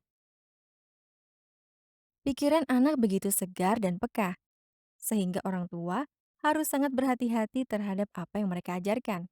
Telepon berdering dan seorang anak kecil mengangkatnya. "Halo," suara di seberang telepon berkata, "Saya mau bicara dengan papamu." Si bocah berteriak memanggil ayahnya. "Papa, ada yang mau bicara dengan papa." Jawab sang ayah, "Bilang saja papa tidak ada." Si bocah lantas berkata di telepon, "Papa suruh saya bilang papa tidak ada." Banyak orang tua yang tak begitu peduli, membiarkan anak mereka berperilaku sesuka hati tanpa membekali mereka dengan bekal moral. Mereka bilang bahwa anak akan mendapat nilai-nilai moral kalau sudah besar nanti, tapi itu akan terlambat. Daripada melarikan diri dari tanggung jawab dan bermimpi pada siang bolong, mereka seharusnya melakukan aksi positif untuk memberi pelajaran tentang cinta, hormat, rukun, dan di atas segalanya adalah menjadi warga dunia yang bermanfaat. Salah satu sumber kecemasan orang tua adalah pemikiran bahwa anak mereka tidak begitu patuh dan berbakti. Mereka khawatir anak akan mengabaikan mereka pada usia senja. Mereka juga takut anak akan membawa malu dan keresahan di keluarga akibat tingkah laku yang mencemarkan nama baik keluarga. Biasanya, cinta orang tua lebih besar daripada cinta anak. Orang tidak bisa mengharapkan anak yang belum dewasa dan berpengalaman untuk menjadi berbakti dan mengasihi seperti orang tua mereka. Mereka belum menyadari nilai-nilai menjadi orang tua dan kasih sayang orang tua. Ada beberapa kasus di mana orang tua telah memberikan yang terbaik dalam mendidik anak dan mengajarkan kepada anak nilai-nilai kebajikan. Namun, semua upaya ini seperti sia-sia, terhempas angin, akibat sifat pembangkang dan keras kepala anak. Memang ada anak-anak nakal yang terlahir dalam keluarga baik-baik. Dalam kasus seperti ini, orang tua tidak perlu bersedih karena mereka telah melakukan kewajiban mereka sebagai orang tua. Orang tua mesti mengembangkan pengertian untuk mengubah apa yang mereka bisa ubah dan menerima apa yang tidak bisa mereka ubah. Khalil Gibran telah menggoreskan penanya untuk direnungi orang tua mengenai siapa anak mereka itu. Anak-anakmu adalah bukan anak-anakmu. Mereka adalah putra-putri kehidupan yang merindukan dirinya sendiri. Mereka datang melaluimu, namun tidak darimu. Meskipun mereka bersamamu, mereka bukanlah milikmu.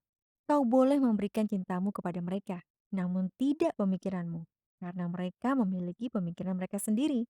Kau boleh berusaha menyamai mereka, namun janganlah berusaha membuat mereka sama denganmu.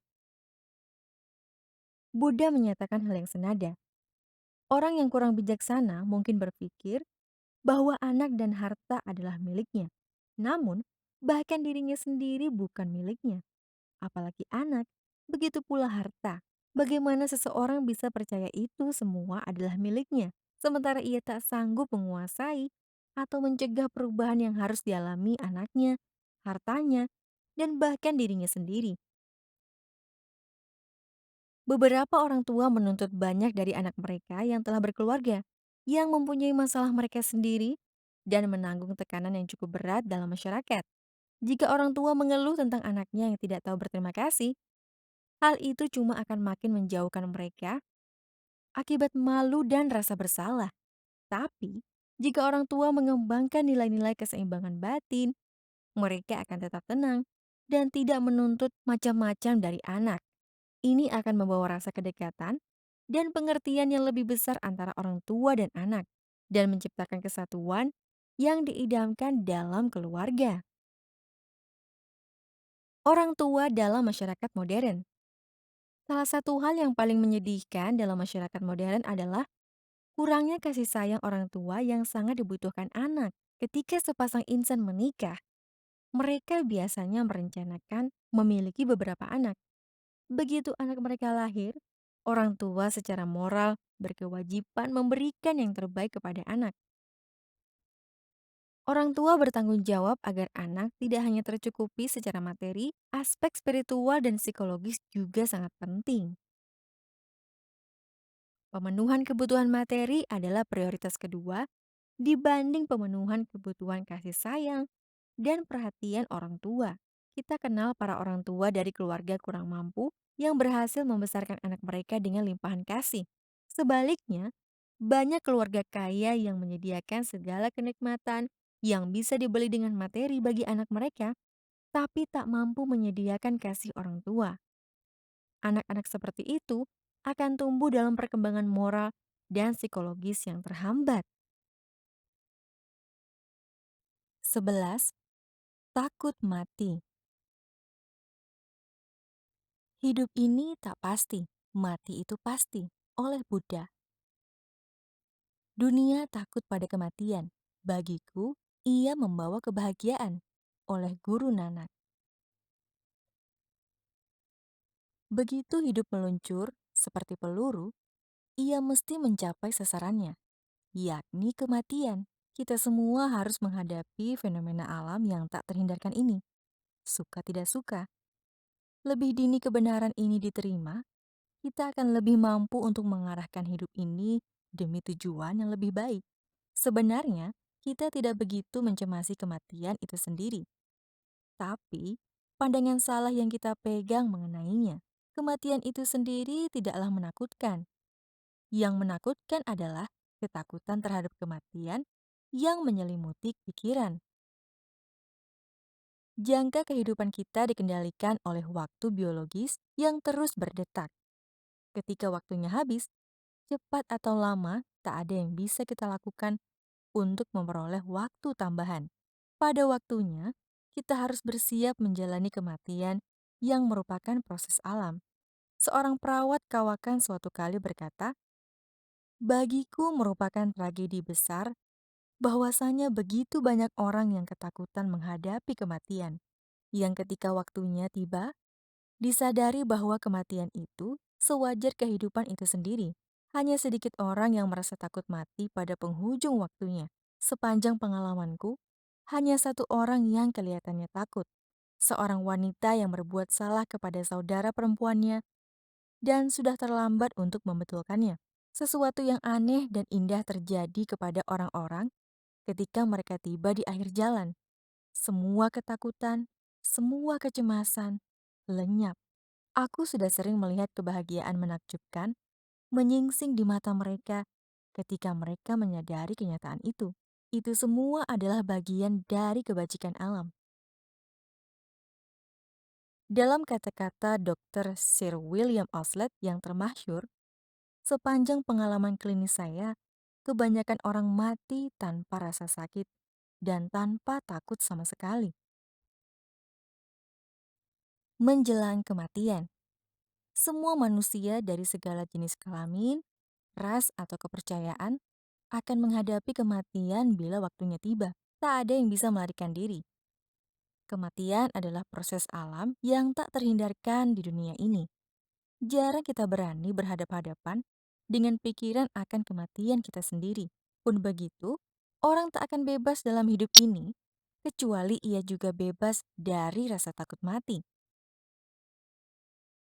Takut pada kematian sama halnya dengan takut melepas pakaian yang telah usang oleh Gandhi.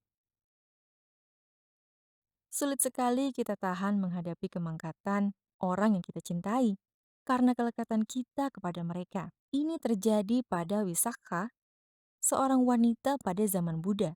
Ketika ia kehilangan cucu perempuannya yang sangat ia sayangi, ia pergi menemui Buddha meminta nasihat untuk mengatasi kepiluannya. Wisakha, maukah kamu punya anak dan cucu sebanyak anak-anak di kota ini? Tanya Buddha. Ya Bante, saya mau. Tapi berapa banyak anak yang mati tiap hari di kota ini? Banyak Bante. Selalu saja ada yang mati di kota ini. Karena itu Wisakha, apa kamu akan menangisi mereka semua? Wisakha, mereka yang mencintai 100 hal akan menderita 100 hal. Ia yang tak memiliki kelekatan apapun tak akan menderita. Orang seperti itu terbebas dari penderitaan. Kalau kita mengembangkan kelekatan, kita semestinya juga bersiap menanggung penderitaan kalau suatu ketika perpisahan terjadi. Kecintaan membuta pada kehidupan kadang mendatangkan ketakutan pada kematian. Kita tak mau mengambil risiko sedikit pun, bahkan untuk hal yang benar. Kita hidup dalam ketakutan akan datangnya penyakit atau kecelakaan yang tiba-tiba akan mengakhiri hidup yang berharga dan kelihatannya kekal ini. Menyadari kematian pasti datang, kita memohon-mohon kehidupan kekal dan berdoa agar apa yang dipercaya sebagai jiwa ini diselamatkan di surga. Kepercayaan semacam ini didasarkan pada nafsu kelekatan kuat pada keberadaan yang kekal. Menurut studi psikologis, banyak tekanan mental disebabkan oleh penolakan kita untuk menghadapi dan menerima realitas kehidupan. Tekanan ini, jika tidak diatasi pada akhirnya, bisa mendatangkan penyakit fisik yang parah. Tentu saja, ketakutan dan keputusasaan menghadapi penyakit akan memperparah keadaan.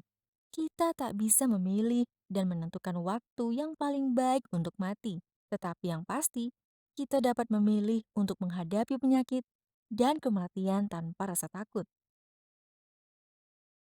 Orang merasa takut melihat orang mati, tapi sebenarnya yang hidup jauh lebih berbahaya daripada yang mati. Orang yang sudah mati tidak bisa menyakiti kita, tapi yang hidup bisa membawa kehancuran dan bahkan maut bagi kita. Jadi, tidakkah bodoh untuk merasa takut pada orang mati? Apa itu kelahiran dan kematian? Tidak ada yang perlu merasa takut akan kematian. Kelahiran dan kematian adalah seperti kedua ujung seutas tali. Anda tak bisa hanya menghendaki adanya satu ujung. Misteri kelahiran dan kematian sebenarnya sangat sederhana. Berpadunya batin dan badan dikenal juga sebagai 5 gugus, disebut kelahiran. Keberadaan gugus-gugus ini disebut hidup. Terurainya gugus-gugus ini disebut kematian. Bergabungnya kembali gugus-gugus ini disebut kelahiran ulang. Demikianlah lingkaran ini terus berlanjut. Jika kita tidak memutus siklus dan menembusi kebahagiaan nirwana. Ada banyak cara untuk menjelaskan peristiwa alam yang disebut kematian ini. Sebagian mengatakan kematian adalah akhir dari segala sesuatu tanpa adanya kelanjutan apapun. Yang lain percaya adanya perpindahan roh dari satu tubuh ke tubuh yang lain. Dan bagi yang lain, kematian berarti peristirahatan roh menunggu hari kiamat. Bagi umat Buddha, kematian tidak lebih dari akhir sementara dari fenomena sementara yang kita sebut hidup ini. Kematian bukanlah akhir dari apa yang disebut makhluk ini. Setiap individu harus sadar akan peran kematian dalam perjalanan hidupnya, baik bangsawan atau rakyat jelata, kaya atau miskin, kuat atau lemah. Peristirahatan terakhir bagi jasad seseorang adalah di dalam peti yang ditanam 2 meter di bawah tanah atau di dalam pot abu. Semua manusia mengalami nasib yang sama akibat ketidaktahuan terhadap hakikat sejati kehidupan. Kita sering menangis dan meratap, bahkan kadang ketawa untuk menangis kembali. Begitu kita menyadari hakikat kehidupan, kita mampu menghadapi kesementaraan semua hal yang terkondisi dan mencari keterbebasan. Sebelum dan kecuali kita mencapai keterbebasan dari kondisi duniawi, kita harus menghadapi kematian lagi dan lagi. Jika orang merasa berat hati menghadapi kematian, maka seharusnya ia berusaha keras mengakhiri siklus kelahiran dan kematian ini. Mati dengan damai. Setiap orang berharap untuk mati dengan tenang setelah ia memenuhi seluruh tugas dan kewajiban dalam hidup. Tapi, berapa banyak yang sungguh-sungguh mempersiapkan diri untuk mati dalam keadaan seperti itu? Berapa banyak yang telah bersusah payah memenuhi kewajiban kepada keluarga, orang-orang yang dikasihi, teman, negara, agama, dan nasib mereka sendiri? Sulit bagi mereka untuk mati dengan damai sebelum menuntaskan semua kewajiban itu. Kita mesti pertama-tama dan terutama belajar mengatasi rasa takut terhadap kematian yang tidak hanya menimpa manusia, tetapi juga para dewa. Jangan biarkan momen saat ini lewat begitu saja. Mereka yang membiarkan waktu berlalu begitu saja akan menyesal ketika mendapati akhir kehidupan telah di depan mata.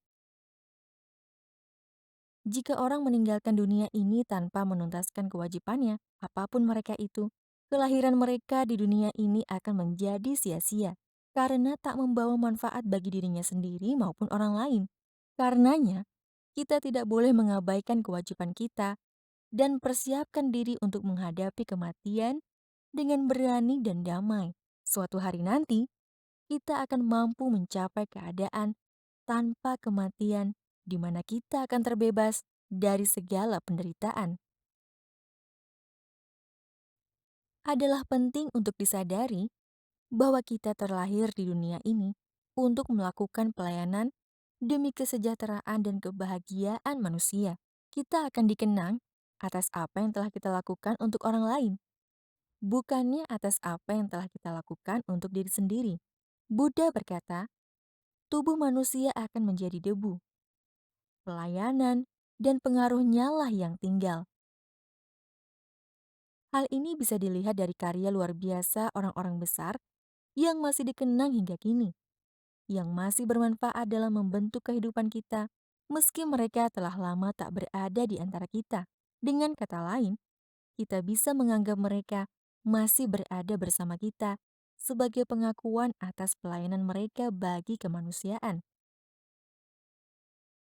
Jika orang memandang hidupnya sebagai cuma setetes air dari sungai yang terus mengalir, ia akan tergerak untuk mempersembahkan diri mereka yang kecil bagi arus besar kehidupan.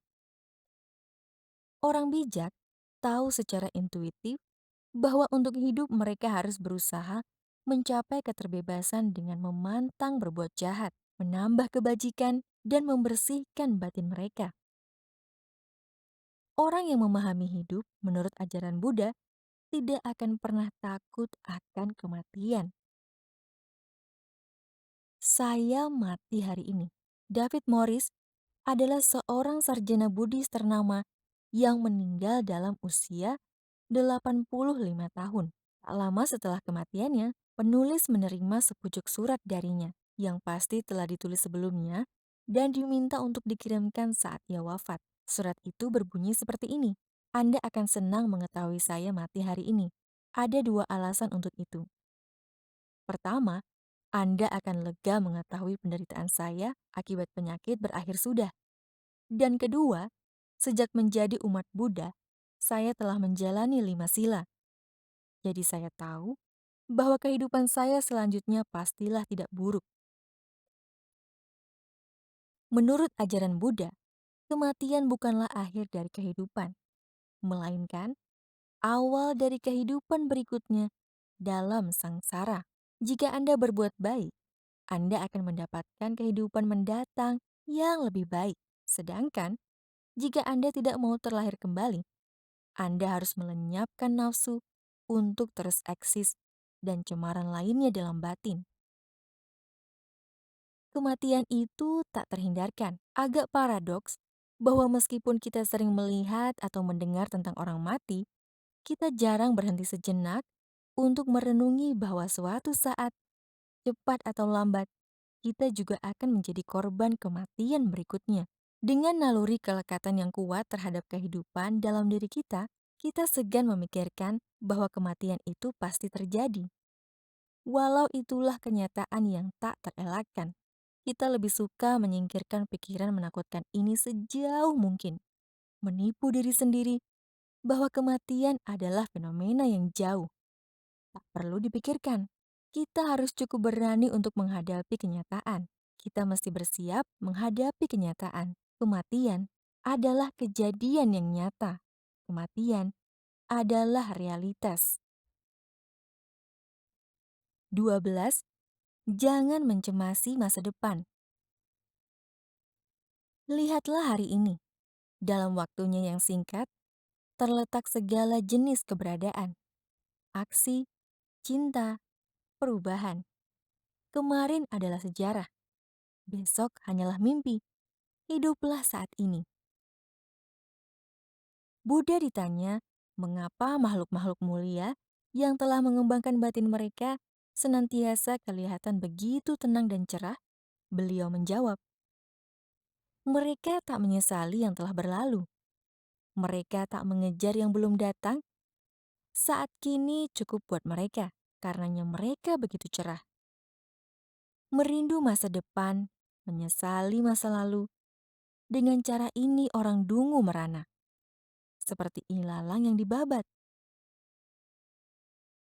Tak perlu mencemasi masa depan. Orang sering cemas terhadap masa depan mereka. Ini karena mereka memiliki banyak kelekatan dalam hidup. Mereka takut kehilangan kepemilikan, lalu mereka pergi ke tukang ramal dengan harapan bisa mencegah kehilangan kalau diberitahu sebelumnya. Namun kebanyakan hal ini adalah praktik bodoh karena tak seorang pun bisa memprediksi masa depan. Sebaliknya, para bijak tidak mencemasi masa depan karena mereka tidak punya kelekatan terhadap kehidupan ini maupun kehidupan mendatang. Ia yang tunduk pada masa mendatang menjadi mainan nasib. Sebagian orang punya kebiasaan berkonsultasi dengan tukang ramal dan astrolog ketika sedang berada dalam kesulitan dan dikejar rasa cemas. Ada tukang ramal yang bisa meramal dengan baik, tapi banyak sekali penipu yang ingin mendapatkan uang dengan cepat dengan berlagak punya kemampuan meramal. Orang yang pergi ke tukang ramal adalah orang yang secara tak sadar ingin menderita dan ingin mendengar bahwa masa depan menyimpan derita bagi mereka. Tukang ramal cepat membaca watak pelanggannya dan dengan gampang membeberkan nasib buruk yang akan menimpa mereka. Orang bodoh ini kemudian menghabiskan uang dengan mengadakan upacara dan membeli jimat yang dipercaya bisa memperbaiki nasib. Sebaliknya, jika diberitahu bahwa ia sedang bernasib baik, ia tak segan-segan mengeluarkan uang untuk berjudi dan beli lotre. Dalam kasus manapun, orang dungu dan uangnya cepat berpisah. Kamu juga tak punya masa depan.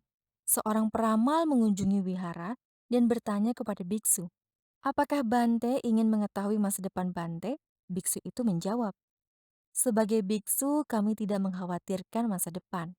Peramal itu kemudian melihat ada 2 gadis di depan mesin ketik dan ia mengajukan pertanyaan yang sama kepada mereka. Mereka telah mendengar jawaban biksu tadi, jadi mereka mengatakan tidak khawatir akan masa depan mereka. Karena orang itu tidak berhasil mendapatkan orang untuk diramal, ia memutuskan untuk meninggalkan wihara itu. Pada waktu ia akan pergi, Biksu tadi menceletuk. Kelihatannya, kamu sudah kehilangan kesempatan mendapat sesuatu yang bermanfaat bagi masa depanmu. Rahasia hidup sukses dan bahagia terletak pada melakukan apa yang perlu dilakukan pada saat ini. Kita tidak perlu cemas akan masa lalu dan masa depan. Kita tak dapat kembali ke masa lalu untuk membatalkan apa yang telah kita kerjakan. Kita juga tidak dapat mengantisipasi semua yang akan terjadi pada masa yang akan datang. Karena kondisi dunia yang terus berubah dan tak bisa ditebak. Hanya ada satu momen yang bisa kita kendalikan secara sadar, yaitu saat ini. Kebenaran ini dikenal oleh semua pemikir besar dunia. Mereka mengerti bahwasannya sia-sia untuk hidup dengan ingatan masa lalu dan dengan mimpi masa mendatang, dengan mengabaikan masa sekarang dan peluang yang ditawarkan. Waktu terus berjalan. Janganlah kita berdiam diri, membiarkan semua harapan kesuksesan kita berubah menjadi kenangan kegagalan. Kita punya kekuatan untuk membangun sesuatu pada saat ini. Buddha telah menunjukkan kepada kita jalan untuk mendapat kebahagiaan dengan merasa cukup. Waktunya adalah sekarang, dan pilihannya ada pada kita. Kalidasa, seorang penyair dan dramawan besar India, menulis bait mengenai kebenaran sederhana tentang hidup saat ini. Kemarin hanyalah mimpi, dan esok cuma lamunan. Tapi hari ini, yang dijalani dengan baik, membuat tiap kemarin menjadi mimpi indah.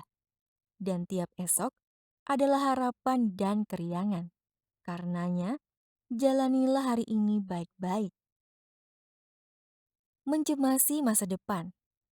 Banyak orang yang cemas memikirkan masa depan. Tak ada alasan untuk cemas jika mereka telah belajar menyesuaikan diri dengan keadaan hidup sehari-hari. Bahkan sesungguhnya, ia mesti mengambil manfaat dari apa yang mungkin pada saat ini. Kemampuan membentuk jalan hidup seseorang hanya bisa dilakukan pada saat ini, tidak pada masa lalu atau pada masa mendatang. Hanya pada saat ini, orang bisa berbuat atau tidak berbuat sesuatu. Apapun yang ia lamunkan dan impian apapun yang ada dalam benaknya tidak akan menghasilkan apa-apa jika ia tidak melakukan sesuatu. Mengubah nasib. Orang merasa cemas berlebihan terhadap kesehatan, keluarga, penghasilan, nama baik, dan harta. Mereka berusaha menstabilkan sesuatu yang sebenarnya tidak stabil. Semakin mereka mencemasi masa depan, mereka akan semakin kehilangan rasa percaya diri. Dan mulailah mereka mengembangkan keinginan-keinginan yang mementingkan diri sendiri. Orang yang terus berusaha mengubah keadaan hidup tidak mengenal kedamaian batin. Orang yang percaya pada nasib akan berpikir, ini sudah takdir, ini sudah ditentukan untukku oleh Tuhan. Karenanya, aku harus berdoa dan memohon kepada Tuhan untuk memperbaiki nasibku. Ia bahkan mungkin akan berdoa terus dengan mengabaikan tugas sehari-hari. Jika yakin terhadap hukum karma, kita akan memahami hal itu sebagai berikut. Ini adalah hasil dari apa yang telah kulakukan pada masa silam atau saat ini juga. Aku mesti mengimbanginya dengan berbuat baik dan menguatkan batin dengan meditasi. Dengan berbuat seperti itu, akibat karma yang tidak baik bisa diperkecil dan ia pun akan sejahtera. Tak ada bintang yang bisa kita percaya, tak ada pelita penerang, dan kita tahu bahwa kita harus menjadi baik, adil, dan benar. Jangan mendengar kembali yang sudah berlalu dan bersukacita untuk masa depan yang belum datang. Tapi ia yang melihat dengan jernih bisa melihat masa kini, yang di sini, dan saat ini. Orang bijak seperti itu akan berusaha memenangkan apa yang tak akan pernah hilang dan goyah. Alih-alih mencemasi masa depan, lakukanlah apa yang bisa dilakukan dengan mengembangkan potensi yang ada dalam diri. Ingatlah, hari ini adalah anak masa lalu. dan bapak masa depan. Kita tidak bisa berbuat apapun untuk mengubah masa lalu. Namun, kita bisa mengendalikan masa depan dengan cara berlaku benar pada saat ini.